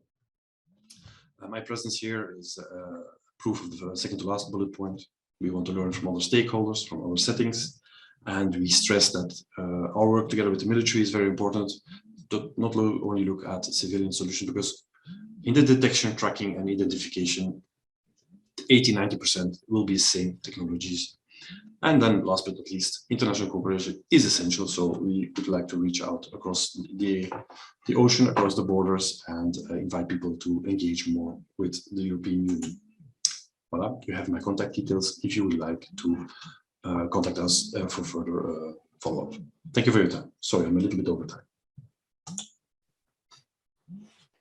Thank you very much, Lars, and not to worry, because that was a very interesting presentation, and a lot of interesting points came out of that. Particularly appreciated the graphic demonstrating the key kind of components, including community building and the necessity of collecting and sharing information, and this, lessons learned, and really sharing all these key kind of key data with partners and member states. In the case of the European Union, I also really liked the highlight that you made on the JRC and the importance of having the science and technology component, which is, of course, as important as the policy, political, and legislative aspects. So thank you very much. My pleasure. And my slides can be shared, of course. Of course. And I will now turn over to Ms. Kim James, who is a director of the South African Civil Aviation Authority, a certified drone operator, UAV Aerial Works, and the company's drone security brand, Drone Guards. She is currently an executive committee member of the Commercial Unmanned Aircraft Association of Southern Africa and the chairperson for the Drone Council South Africa New Commercial Operator Applications Chamber. She has also co-authored 2 books, Drone Professional 1 and 2. Kim, please, the floor is yours. Thank you so very much, and thank you so much for the invitation. I am going to share my screen.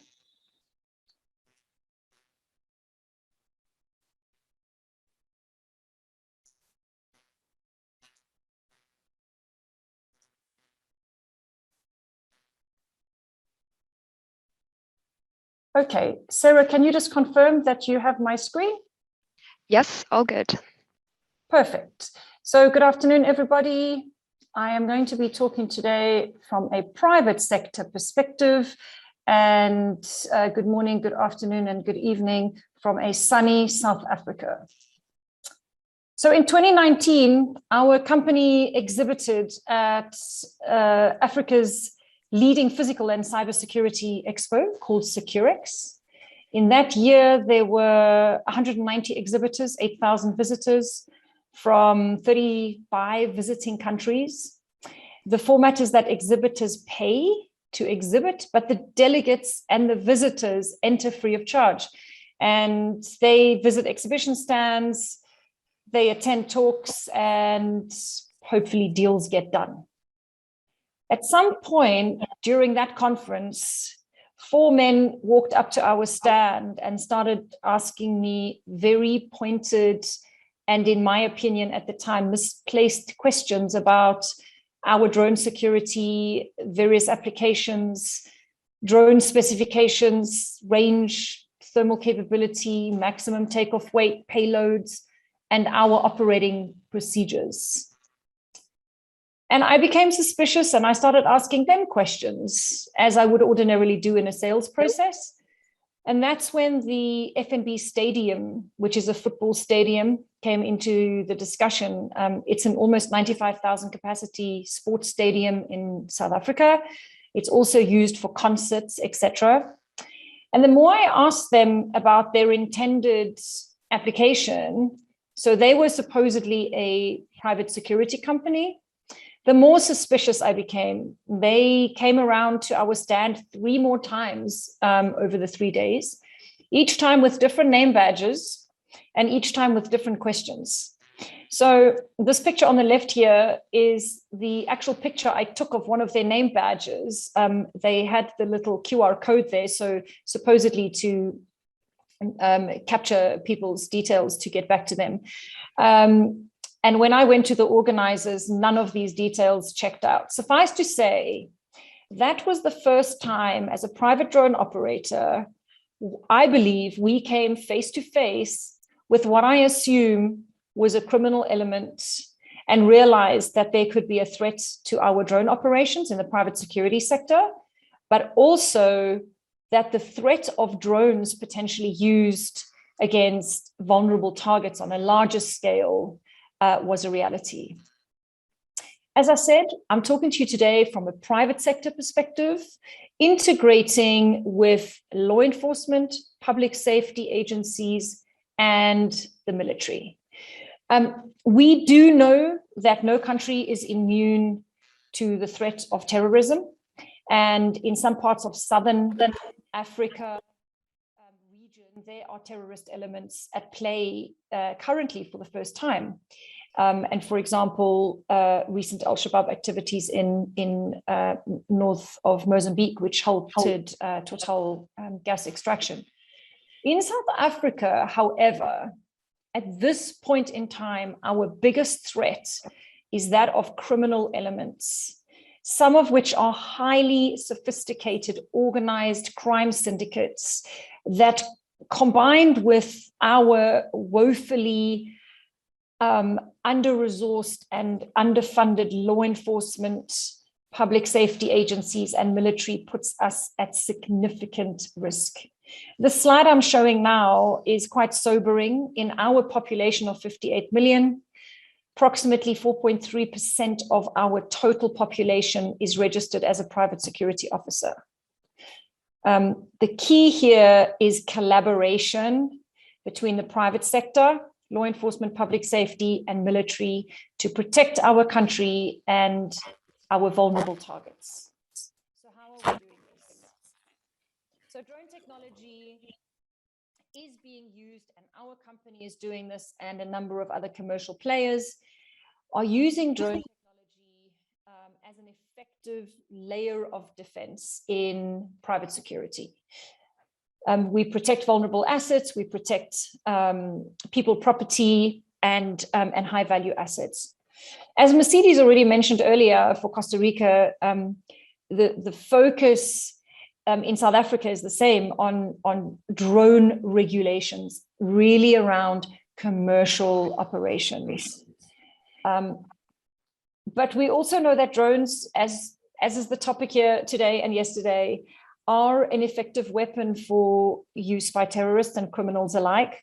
whether it's in my illustrations here, a hobby drone, a homebrew, or a more sophisticated commercial long-range fixed-wing drone. And why is it so effective? A programmed flight controller can be used to execute a specific flight mission.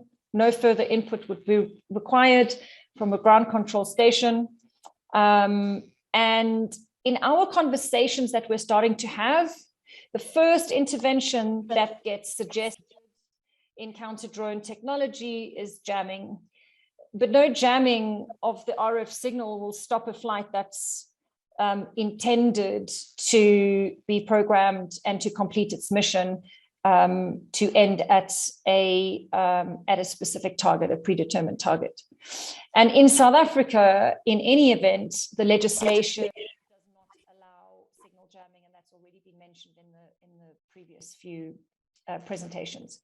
Very briefly, it's no news to anyone on here that detection and classification of drones is the first defense by using a combination of technology such as radar, radio frequency, pan-tilt zoom optics, and tracker software. And there are already solutions in our market available, but this is certainly not yet commonplace. So, of course, as Chris already said, the first piece is really around the detection, but there has to be some intervention to intercept and neutralize, breaking C2 link, interfering with GPS, laser to destroy it where it is safe to do so if that operation or is taking place over people and property, or even, you know, in the future, another drone. So the ultimate idea is, of course, to detect and defeat as appropriate. But in its most rudimentary form, from a private sector perspective, we would want to detect a drone which is a hostile at the furthest outer perimeter for early intervention. But of course, if we've been talking about sports stadiums, etc., there's of course also the possibility that a small drone could be smuggled in somewhere and then deployed from within. So what are we doing in South Africa? Really, in the private sector, it's the mines that are most interested in implementing counter-drone technology, mainly identify and track. So criminal elements are already using this technology for espionage and subsequent illegal mining. Most of these organizations who are considering implementing or already using them are using these drones for, or are already using drones for security purposes as a layer of defense against illegal mining activities. So this is actually a case where drones for good need to counter drones for bad. So, you know, what we currently know in our country is that South Africa and perhaps even Southern Africa is poorly prepared for untoward UAS activities. And this is really from a policies, from a legislation, from a funding and an integration perspective. There is a need to enhance the capacities and the capabilities while we integrate private sector with law enforcement, public safety and military. Companies such as ours are already working tightly with law enforcement and public safety. However, the counter UAS activities will really be limited to specific sites and affordability by the client. Again, most likely private sector. I'm almost wrapping up. The private sector sees counter UAS as a business opportunity, and it'll be a vital topic to address from, again, funding, expertise, solution, and effectiveness. Perhaps even an R&D funding solution from international donors would be an effective option. Notwithstanding, and as my slide that's up now challenges this would pose with parallel activities already in play, but at very rudimentary and early stages around use space, RPAS legislation, drone ID, registration, and enforcement in order to distinguish friend from foe. In conclusion, it's obvious that there are many role players, and it's been mentioned earlier on, that need to get involved in getting vulnerable targets, critical infrastructure, and UAS protected. Suffice to say, it will take political will, political skill, and funding. Thank you very much. Thank you very much to you, Kim, for this very informative presentation. It really demonstrates the importance, the role the private sector has in undertaking transformation from early on against the malicious use of UAS before they are even purchased and put into use. And this brings into question, I believe, that the question of vetting, and at what point in, especially at a point in time where UAS are increasingly democratizing and increasingly proliferating, and people, everyday citizens, have the capability of buying components or ready-built UAS online, and these are kind of increasingly available to the layperson. And sophisticated systems are not needed to pose a security threat or, being undertaken for malicious use. So thank you very much again. Thank you. And thank you. And last but not least, we have our final panelist, who is Mr. Dan Mahanti, who is a Director of Research, Learning and Innovation for the Center for Civilians in Conflict, CIVIC. He was formerly the Director of CIVIC's US program, where he promoted the adoption of US policies and practices for preventing and responding to civilian harm in conflict. He served at the Department of State from 1999 to 2016, where he worked in the Counter-Terrorism Bureau, International Narcotics and Law Enforcement Affairs, and the Bureau of Democracy, Human Rights and Labor, where he created and led the Office of Security and Human Rights. He is a member of the UN Advisory Network on Security Central Reform and teaches human rights and the US National Security Policy at Georgetown University and at the Command and General Staff College at Fort Leavenworth, Kansas, through Kansas University. Dan, please, the floor is yours. Thank you so much. Can you hear me okay? Yes, all good from my end. Great. I'm going to go ahead and share my screen. Let me know when you can see it. I can see it. Okay, great. And hopefully you can just see the presentation and not my notes now. Yeah, you're all good. Okay, great. Thank you. And thank you so much for having me. And thank you to the participants for your patience and waiting this session with relief and pride to be the presenter. But I think you'll be pleased to know that my presentation will be somewhat brief. So as you mentioned, my name is Dan Mahanti, Director for Research, Learning, and Innovation at Center for Civilians. Our work primarily focuses on protecting civilians in armed conflict, but we're also part of a broader community of NGOs and really civil society more broadly that's working to ensure the protection of human rights in a place for civil society in public policymaking. And I'm certainly not an expert in unmanned aerial systems, at least not the ones that aren't launching strikes against civilians or suspected terrorists in various places around the world. But I've really been impressed and somewhat terrified by the range of uses that are being considered by non-state groups that have been presented during this session. I'm grateful in any case to have the opportunity to chat a bit about our perspective. And what I'd like to do is offer a few thoughts on how participants and the experts here and going forward might consider the value of civil society in both international and national contexts to the proceedings and thoughts on the modalities that engagement might take, many of which actually have been pretty well represented in the preceding presentations.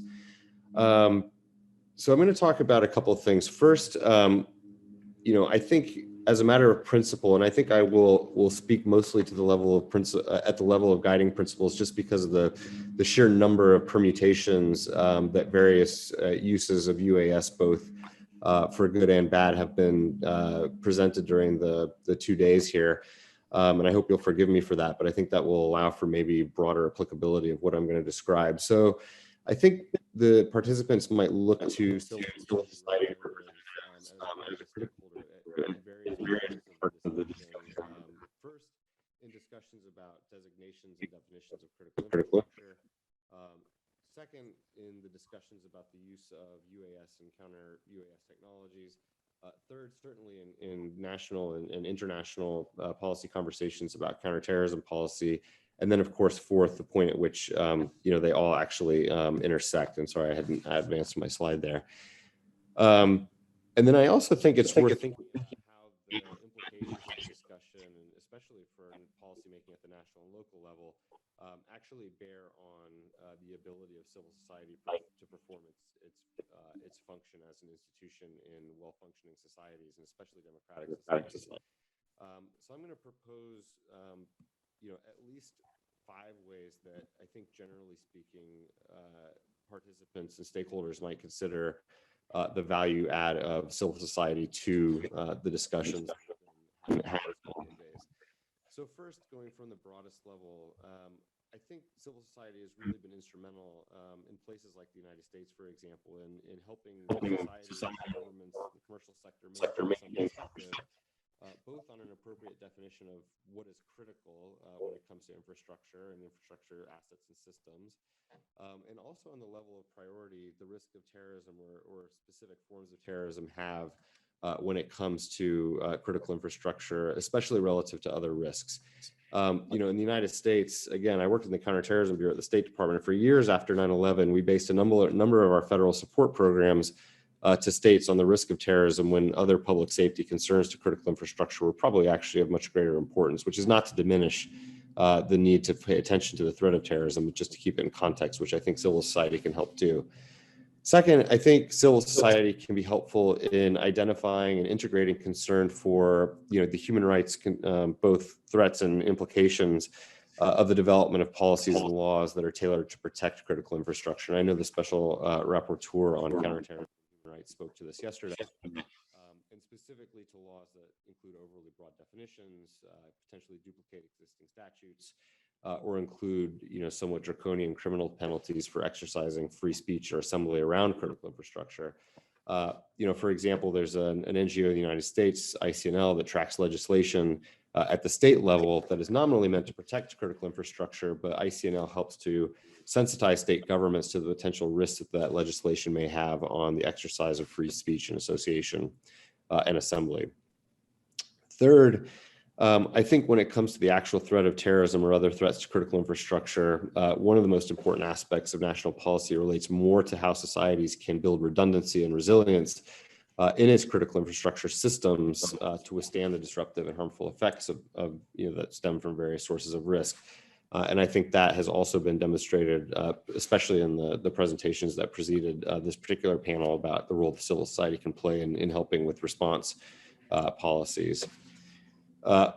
Fourth, I think when it comes to the specific issues with unmanned aerial systems, civil society, should both understand so that it can help understand the policy issues related to UAS, both in terms of what is being done to counter UAS, for example, concerns relating to inhibiting appropriate recreational and commercial use of drones, and also what may be sort of being done to use UAS to prevent terrorism. For example, concerns that the public may have invasive and consistent surveillance in ways that governments want to assuage the public's concerns about those things. And then finally, I think given the rapid proliferation of drone technology around the world, not limited to our concerns of a decade ago with respect to kind of large, sort of unmanned systems that were sort of weapons enabled, it's now more and more important that global civil society be involved in the conversation about technology exports to ensure that policy decisions involve the full range of human rights concerns that can be at issue, but also taking into consideration the degree to which civil society and the importing states are actually able to play the functions that I described earlier. So, I don't think we have time to go through all of the different principles that are going to apply in all circumstances, So forgive me again for speaking to somewhat, general principles here, but I think a couple of things that you might take away in terms of how to think about structuring processes for involving civil society. So first and foremost, civil society should be that not only as a means by which you're communicating information to the public. So in other words, not just to inform civil society, but also consulting and involving elements of independent civil society throughout the debate process around policymaking and legislative sort of lawmaking. Second, I think making sure that consultation or engagement, even various forms of involvement, take place at all stages. The preliminary stages, you're just anticipating what benefits or threats UAS may pose, but also in the process of formulating policy and legal responses. Certainly in the drafting of laws and in the dissemination of rules and policies that stem from those. And again, I think there are too many recommendations for process to cover in any depth here, but I do think, generally speaking, approaching consultation, whether you're coming at it from the perspective of lawmakers or government or law enforcement or even the commercial sector, really needs to be done in good faith and where possible to be as inclusive and accessible as possible to various elements that are relevant to the discussion, and then of course doing it at national and local levels. So again, very much at the sort of level of principles, if there are guidance notes or technical documents that come from this, or to the extent that people are going back to their own contexts, some of this might be worth keeping in mind. So I'll stop there and we'll revert the floor back to our moderator. Thank you very much, Dan. That was a very interesting presentation, and I particularly appreciated the focus on the human rights angle, which is indeed a very important point, and that should be kept in mind throughout all the discussions and outputs with regards to this. And also obviously highlighting the key role civil society has to play. And I just want to take this opportunity to again thank each of the panelists for all of their very interesting remarks, very pertinent remarks. We've been able to hear about the preventive and mitigation actions from a range of perspectives, and despite that, there were a number of common points across all of these presentations, demonstrating namely the need to be inclusive and involve all relevant actors, as well as the necessity to ensure good and timely communication. I will now turn to the audience and other participants to see if they have any questions. I already see there's some in the chat, so I will I'll also invite you, if you want to take the floor, to ask your question directly, although I'm of course happy to read the question out for you. So the first question has come through from Thib al-Sharani. So he or she asks, it was mentioned by the participants that there is coordination with commercial companies and manufacturers of drones. Is there any coordination or compelling these companies to ask for guarantees to not sell a product to terrorist or otherwise subversive organizations in order for those to not be used for malicious purposes? Would anyone from the panel like to kick us off?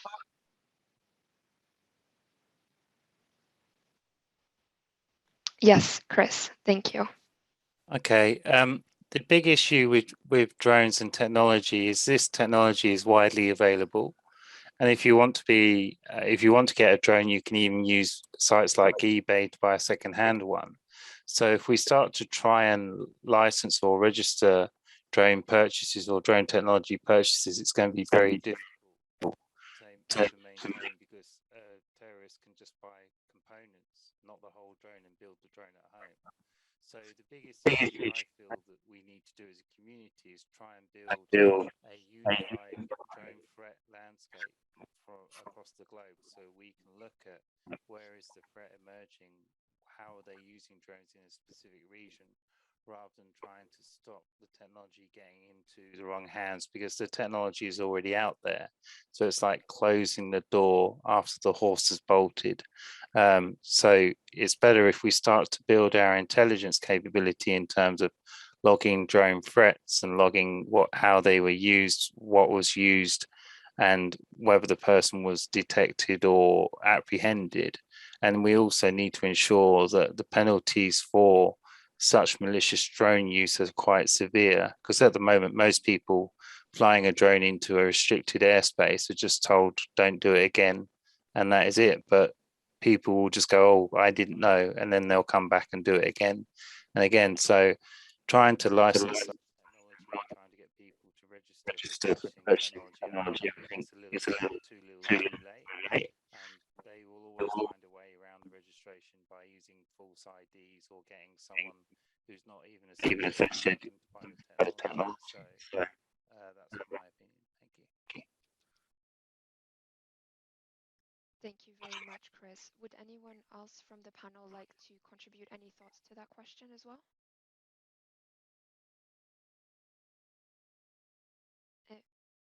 Yes, please, Lars. Thank you. Yeah, it's a valid point, especially if government is starting to use more drones. Where is the counter-drone technology going? You have the jammers and other technology that could be used for that. So it's a valid point, and I think we will raise it in the proper circles. Thank you. Thank you very much. Indeed, the use of dual-use technology and how to regulate it is an issue, and one that clearly resonated with this question. We have another question in the chat from José Rivera from the National Security Council of the Philippines. José, would you like to take the floor, or shall I ask the question for you? Hi, good evening. Am I being heard by everyone? Yes. Okay, yes. Thank you. Thank you for the opportunity. As I'm in the chat, I'm just really interested and intrigued about the current efforts by government, civil society, or private sector, because it was mentioned that there is the threat of drone swarms or other more complex, because at the present we're seeing perhaps the early iterations of drone attacks, but in the future we recognize that there is that possibility that they will become more coordinated and complex. So are there any current efforts by other nation states or best practices that we can learn from towards this potential? And then secondly, as in relation to that, how can we ensure that our policies that we are passing in our legislations are also future-proof or responsive to this emerging trends of UAS-related threats? With that, I turn over back to the floor. Thank you. Thank you very much for these two questions. Indeed, very kind of critical issues. Would anyone from the panel like to take the floor to answer these questions, or at least one of the questions?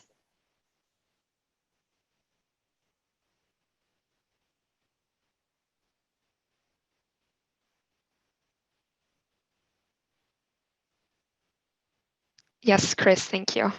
I guess I better answer that one.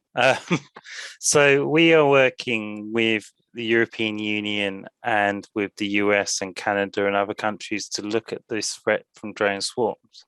The biggest problem we see that in a lot of testing for systems to detect and monitor drone movements in the air, that a lot of the simulations are only for 1 or 2 drones, but we are seeing criminals test the defenses of an installation first to then probe and see how people react, and then they come back at another time. So what we suspect is when they start to mount a focused drone attack, they'll send some drones in first to see how you react, and then they'll send the real problematic drones in later. And the problem is there is no real way you can deal with this, because if they are aware of your defenses, aware of the systems that you're using, they will just use drones which aren't detected or interfered by your system. An example is we're seeing a lot of work being done by the criminal elements to move their drones across the mobile networks,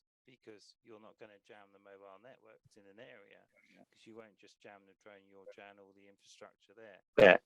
And we've also seen the rise of drones where they use frequencies which are identified by the counter-terrorism. So it's a pretty difficult and complex problem. And we've also seen people side of the installation and then someone drones onto the other side of the installation to then, divert people's attention. So criminals and terrorists are getting very clued up as to strategies of how to mitigate their drone attempts, but we are working with member countries to try and mitigate that by developing a more framework also with the European Union, such as with the Project Courageous and other projects around that, to try and create a cohesive strategy globally rather than a fragmented one regionally. I hope that answers some of your questions, but it is a problem and we are looking at it. And if you want to know more, just contact me and I can elaborate a bit more. Thank you. Thank you very much, Chris. Would Lars, Dan, or Kim, would either of you like to comment with regards to the perspective of regional organizations, civil society, or the private sector on either the best practices point and or the future-proofing point? Yes, Kim. Thank you. I actually don't have anything to add. I think what Chris said is probably the most in-depth and from the most level of experience from our perspective in South Africa. I really don't believe we are anywhere close to being future-proofed at all. We are literally, starting with the use-based concept. Our enforcement is yet to become pointed, and so I can share anything from my knowledge, at least on best practices.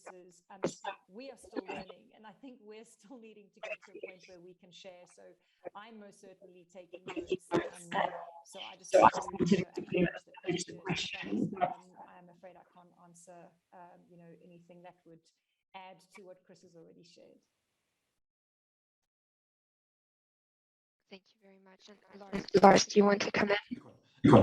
Let's say for us, especially the use of force is a national issue, so we have nothing to say as European Union to how people can use force or counter drones in their country. The only thing we can do is for law enforcement, have them exchange as much information and practices as possible. As you know, there are several testing sessions going on all throughout Europe. Oslo was one of the most recent examples. That's all we can do is like share, or it stimulates sharing. We don't need to know everything, but we stimulate sharing. Thank you very much, and hopefully that answers the questions. Although I think that the future-proofing aspect has shown itself to be a gap. I believe Alessandro Carini from the Italian State Police would like to take the floor. Yes, thank you very much. I really very appreciate your this panel, and we were working with your group. There was an activity we have made with UN like Counter-Terrorism Forum a couple of years ago. We were having meetings in the four continents, trying some relation with the different company and the producer that are very important for our activity. And as a law enforcement agency, in many cases, we do not find a very important collaboration with the producer because they have different goals. And we do know that in order to secure our city, we have to work with our industry, in many cases with the military, as I said before, and it's very important the collaboration with the different bodies around the world that work on the same side. There is not the silver bullet, as you said before, but we believe that is very important, and training program will be a key factor for everybody of us because the general public, the general people working inside our organization has not enough information in order to deal with this raising problem. Thank you. Thank you very much for these important remarks. Indeed, it seems like a kind of how to create those connections and create the links and kind of best practices in terms of sharing information is a key concern. I don't know whether anyone from the panel would like to respond to that or maybe offer best practices through or lessons learned through their experience.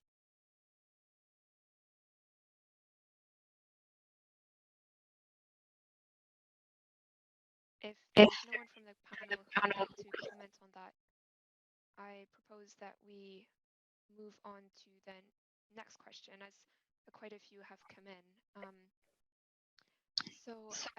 This is Al-Suwaidi from UAE MOD. I don't know if you want to take the floor or if you prefer me to read out your question or comment.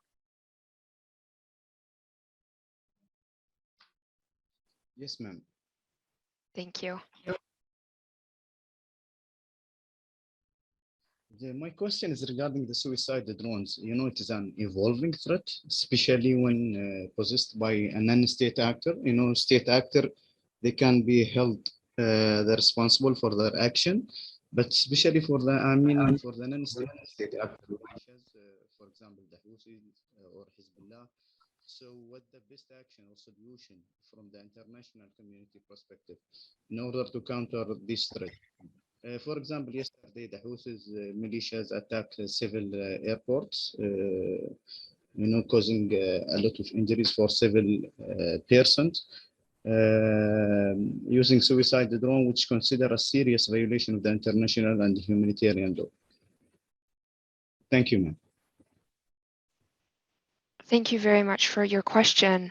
And opening it up to the panel, would anybody like to take the floor to answer this?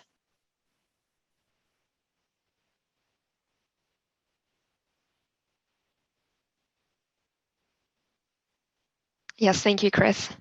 Sorry, I guess I'd better say we are aware of the situation. I think the biggest problem the global community has around this issue is a lot of the incidents within the Middle Eastern region are very complex. So we as a global community probably don't fully realise the problem that people are facing in your region. So we would ask if it's possible to have more information around such threats so that we can also engage with the global community to come together and try and help solve the issue.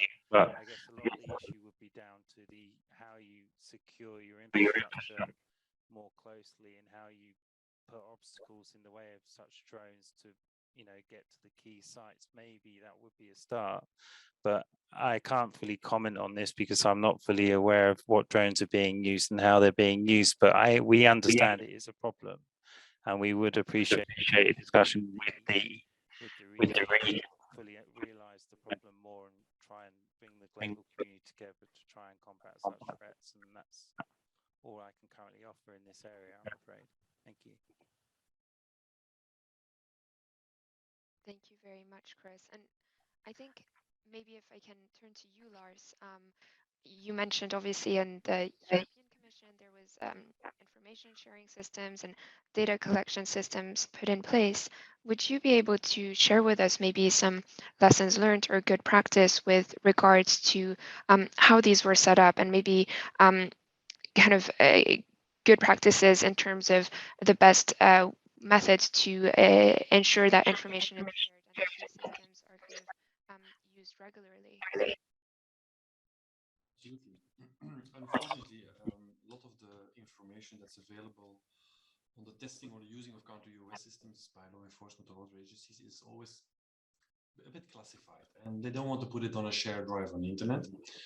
1 year and a half of COVID now has made it very difficult to do physically as well. So we're having a gap in the exchange, and I hope we can speed up the catching up as quickly as possible. What we always try to do is like find out who is doing what without too much sensitive details, and then connect them bilaterally, and then they can handle it themselves. Because again, we don't want to put too sensitive information on a shared drive, cyber security. But I can reach out to my European, for the moment it's only our European and selected partners that are allowed on our drives, where there is a lot of shared practice, where there's a lot of documentation available. I can only invite the European colleagues to join the group and then see what is useful. But it is important, and on a global scale, UN scale, it could be maybe the same. You know, why not start a shared folder where you have legislation, examples, approaches, stuff that doesn't have to be too classified, that doesn't have to be too sensitive, and then people can go and browse.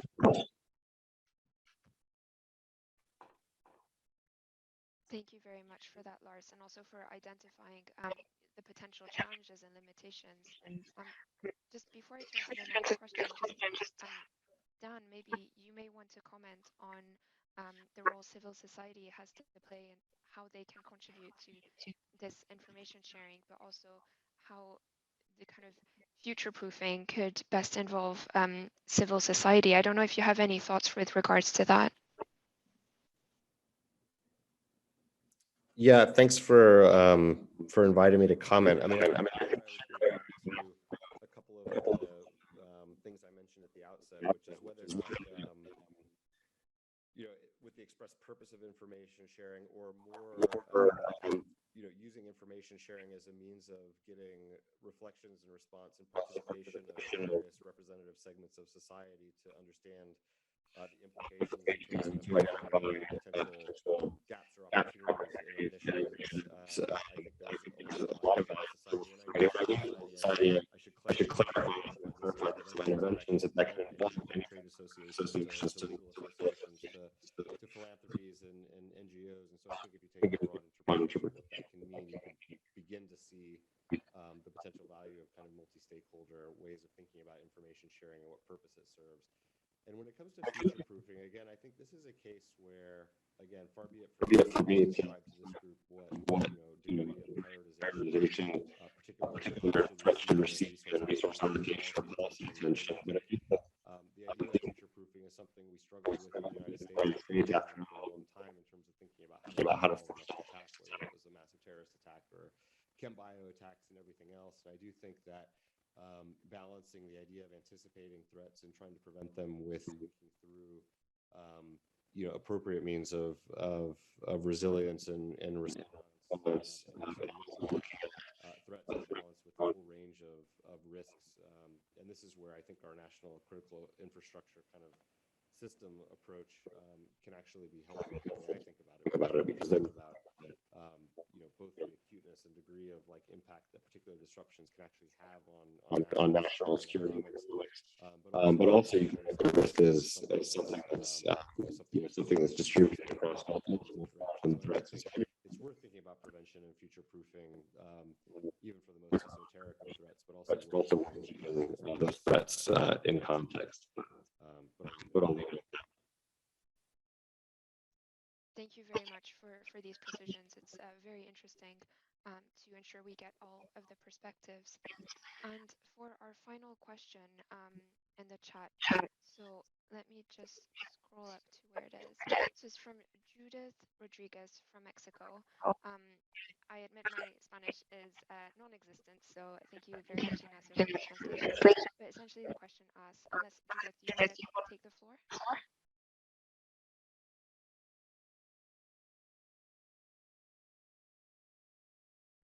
I will just summarize the question. It basically asks the role of customs in this area aside from the verification. Oh, thank you. Please go ahead. In customs, of course, their role is very important. They are the first protection line in the country for entry of goods. So we should not forget that it is important to say we revise and review the certificates of all goods that come in and leave the country.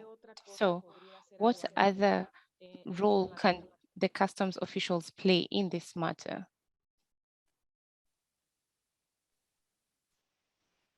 Thank you very much for your question.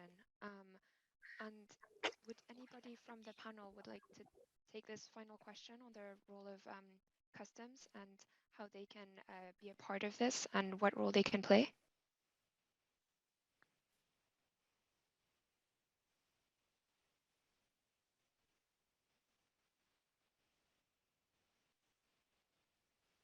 Maybe Lars, you may want to comment if, the kind of regional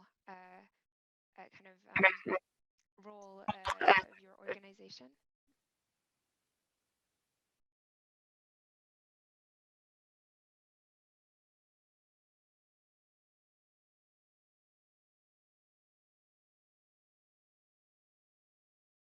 I don't think there are any takers for this question, unfortunately. But, oh, was that someone? Yes, please. Yes, please, Chris. Okay, so I think sometimes you need to think outside the box for these kinds of questions. So I would expect customs border people to be the eyes and ears around the border posts, because we are seeing, especially across the borders into the US, people using drones to smuggle goods, but also maybe when they're searching vehicles and goods, they could also be aware of what is classified as drone components being smuggled in or out of the country to facilitate transfuses and crimes across the borders. So the problem is this technology is very pocketable, it's very easy to hide, and it's very easy to disguise. But you know, when we do see it being used to a great effect, a lot of the time it is across a border, and I think the border guards and even the borders where maybe you use sensors to sense drones crossing the airspace would be useful to see if there is a problem. But there isn't. I think they are an defense which is often overlooked in my mind, but that's my best answer to the question, I'm afraid. No, and thank you very much for attempting to answer, and I hope that helps Judith. With that, I will close this panel, and thank you all for your attention and contributions, and I will hand back over to you, Ignacio. Thank you so much, Sarah, and to all the experts. It was really a fantastic panel to close the meeting. I would now like to invite our good friends, colleagues, and partners in the global program on vulnerable targets protection, Anna and Duccio, to take the floor. First, Anna with the summary and the conclusions of the day, and then Duccio to close formally our expert group meeting. And thank you very much to everybody, by the way, for being on time, and hopefully our interpreters will also be happy that we finish at 12 noon sharp. Let me also take the chance to thank them for the great work during the whole expert group meeting. So Anna, over to you, and thank you a lot. Thanks very much, Ignacio, and thank you to all the panelists for a very interesting discussion and for bringing so many point of views to the debate. So I will not attempt to summarize everything that was said here, and I understand that many of the presentations will be shared with participants for their careful consideration. So for me, the main takeaways from this discussion today are, first of all, the complexity of the issue that has been highlighted by a number of panelists. The complexity coming from the novelty of this phenomenon, for the different dimensions that it involves, for the multiple actors, for the fact that both policy and operational requirements are needed to address the challenges at hand.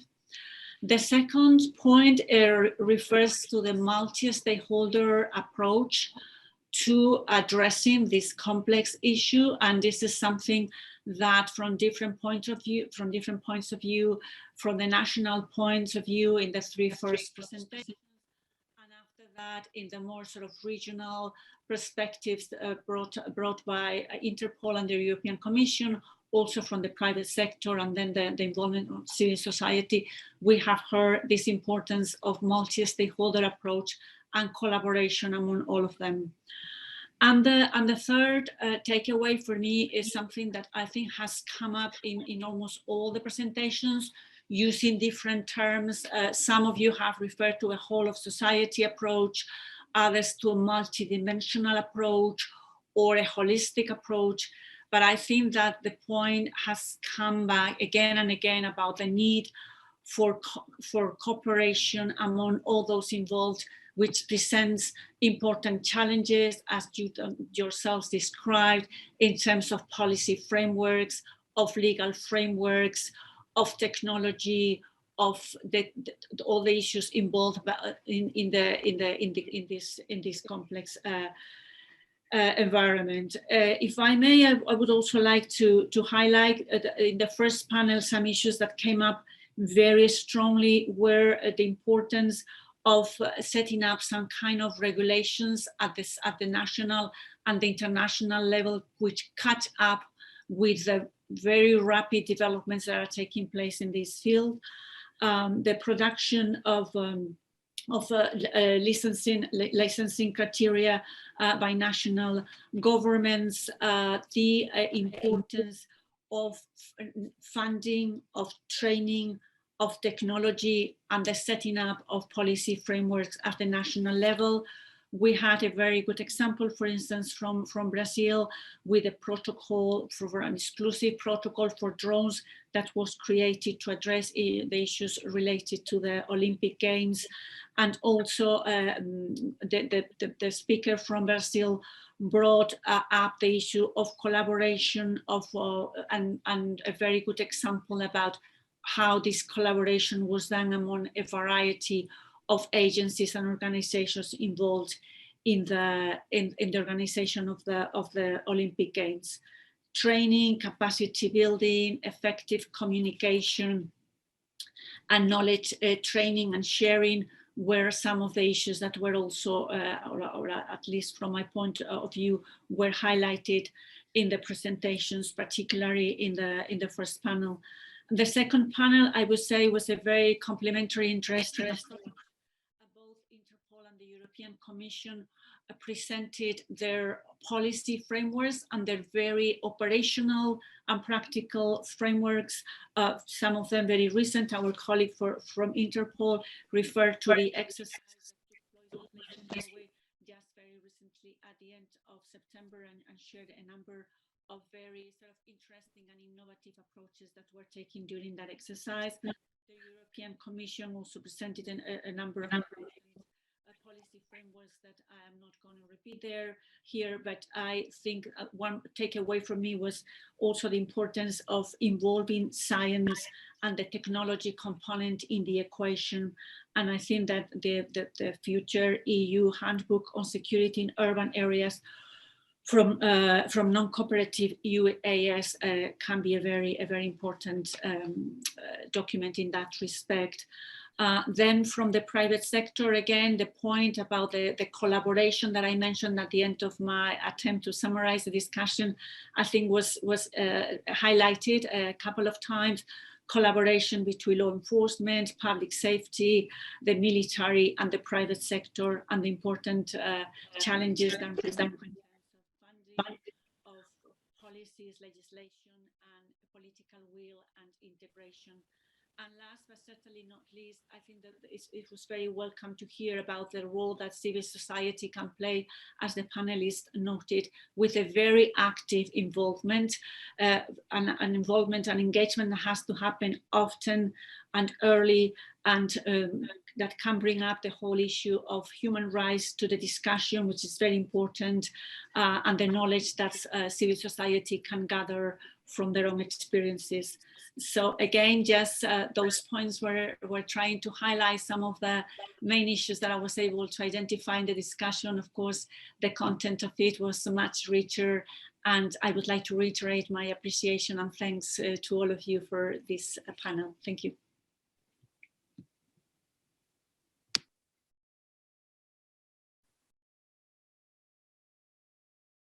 Thank you so much, Anna, for this comprehensive summary. Excellency, I'm very honored to close this expert group meeting on the protection of vulnerable targets and unmanned aircraft system.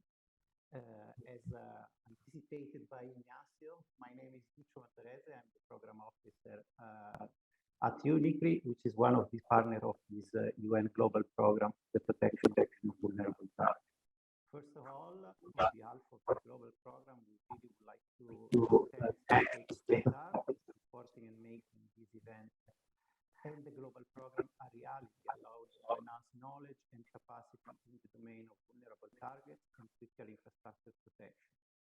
Also, I wish to thank UNCP, the Under Secretary General Voronkov, Mauro, Ignacio, all the other colleagues for organizing the event and leading the global program. My gratitude and thanks also go to all the global program partners for the lively interaction, contribution, to make sure that inclusive security policies are developed, namely the CITED, the UN Alliance of Civilization, and Interpol, as well as all the other organizations cooperating with us in the global compact. Also, I would really like to thank all those who worked at this event and made this a global success. The interpreters, technicians that supported us in preparation and during these 2 days. Finally, I would like to really express my most sincere gratitude to all the moderators, the speakers, the participants of this 2 days meeting, representing the United Nations, other international and regional organizations, national governments, private sector, and the civil society for having shared lesson learned and consideration on this extremely challenging topic.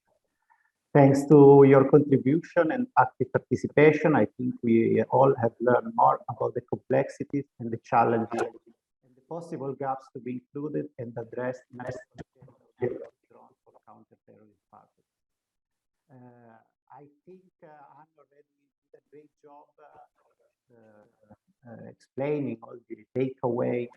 I would like also to share with you 6 main areas of action that I think reflect the discussion we had in this day, which indeed indicate us urgently to adopt a multi-layer strategy as recalled by many of the intervention. The first layer of action is obviously to promote a better understanding of the level of threats within this relatively new and still evolving domain. So also distinguished by my careless user and reminding us the importance of intelligence, collecting and analyzing information, and the value of cooperation with member states and international organizations. The second layer of intervention, where I think we should concentrate, is the development and the adoption of appropriate, sustainable, and effective technology and adequate training for using it. And these reminds the importance of public-private partnership and the partnership with the business community and the academia. So a couple of presentations on this aspect. I think a third layer we have to look at is the cybersecurity element. We saw from many presentations how operating drones largely depends on software, application, also in terms of their command and control, and therefore the growing importance of cybersecurity plan within the integrated security strategy. The fourth layer we have to look at is regulation. How legislation on drones should be developed to address specific requirements for their use in a safe and effective way, not interfering with any peaceful human activity. And these reflect the importance of clear and robust legislation and the rule of law. Fifth layer is, in general, to increase the awareness among citizens of how the threats by drones are perceived and how can each of us as citizens can feel affected by a security implemented by drones.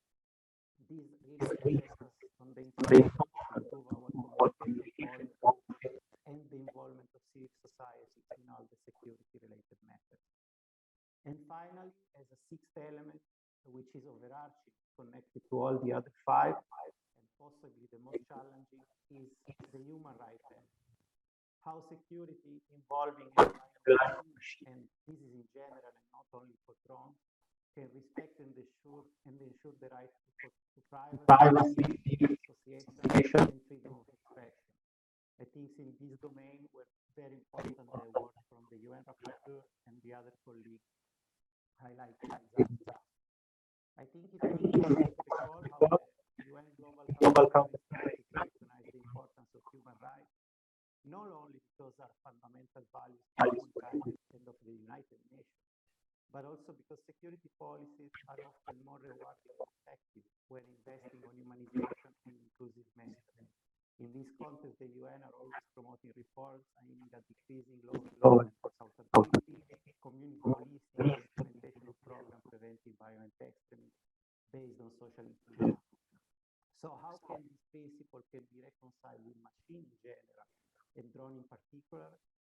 As underlined by some intervention, also the semantic and the research behind drone is often military driven. This is suggesting a different adequate use of this technology for law enforcement purpose has to be somehow reshaped and developed to be carefully framed within the context of human rights. I think that on behalf of the partners of the global program, I can say that our commitment from now is to work with all of you on this ground, to learn more from your experience, to facilitate exchange of good and effective practice, to produce guides and handbooks, and to design training based on specific needs to the benefits of all the member states, so contributing to human security worldwide. For this, we are looking forward to your involvement and support to the initiative of the global program. I really wish to thank you and wish you a wonderful day. Thank you. I'm not sure if Ignacio would like to say something. The meeting is closed. Thank you very much, colleagues. Thank you, Tulio, for that excellent conclusion. Thank you, Anna. Thank you to our interpreters, to BCSS, to EGM, and all of you. And we look forward to continuing partnering with you and with all the experts. Thanks a lot, and see you next time. Bye-bye. Bye. Thank you.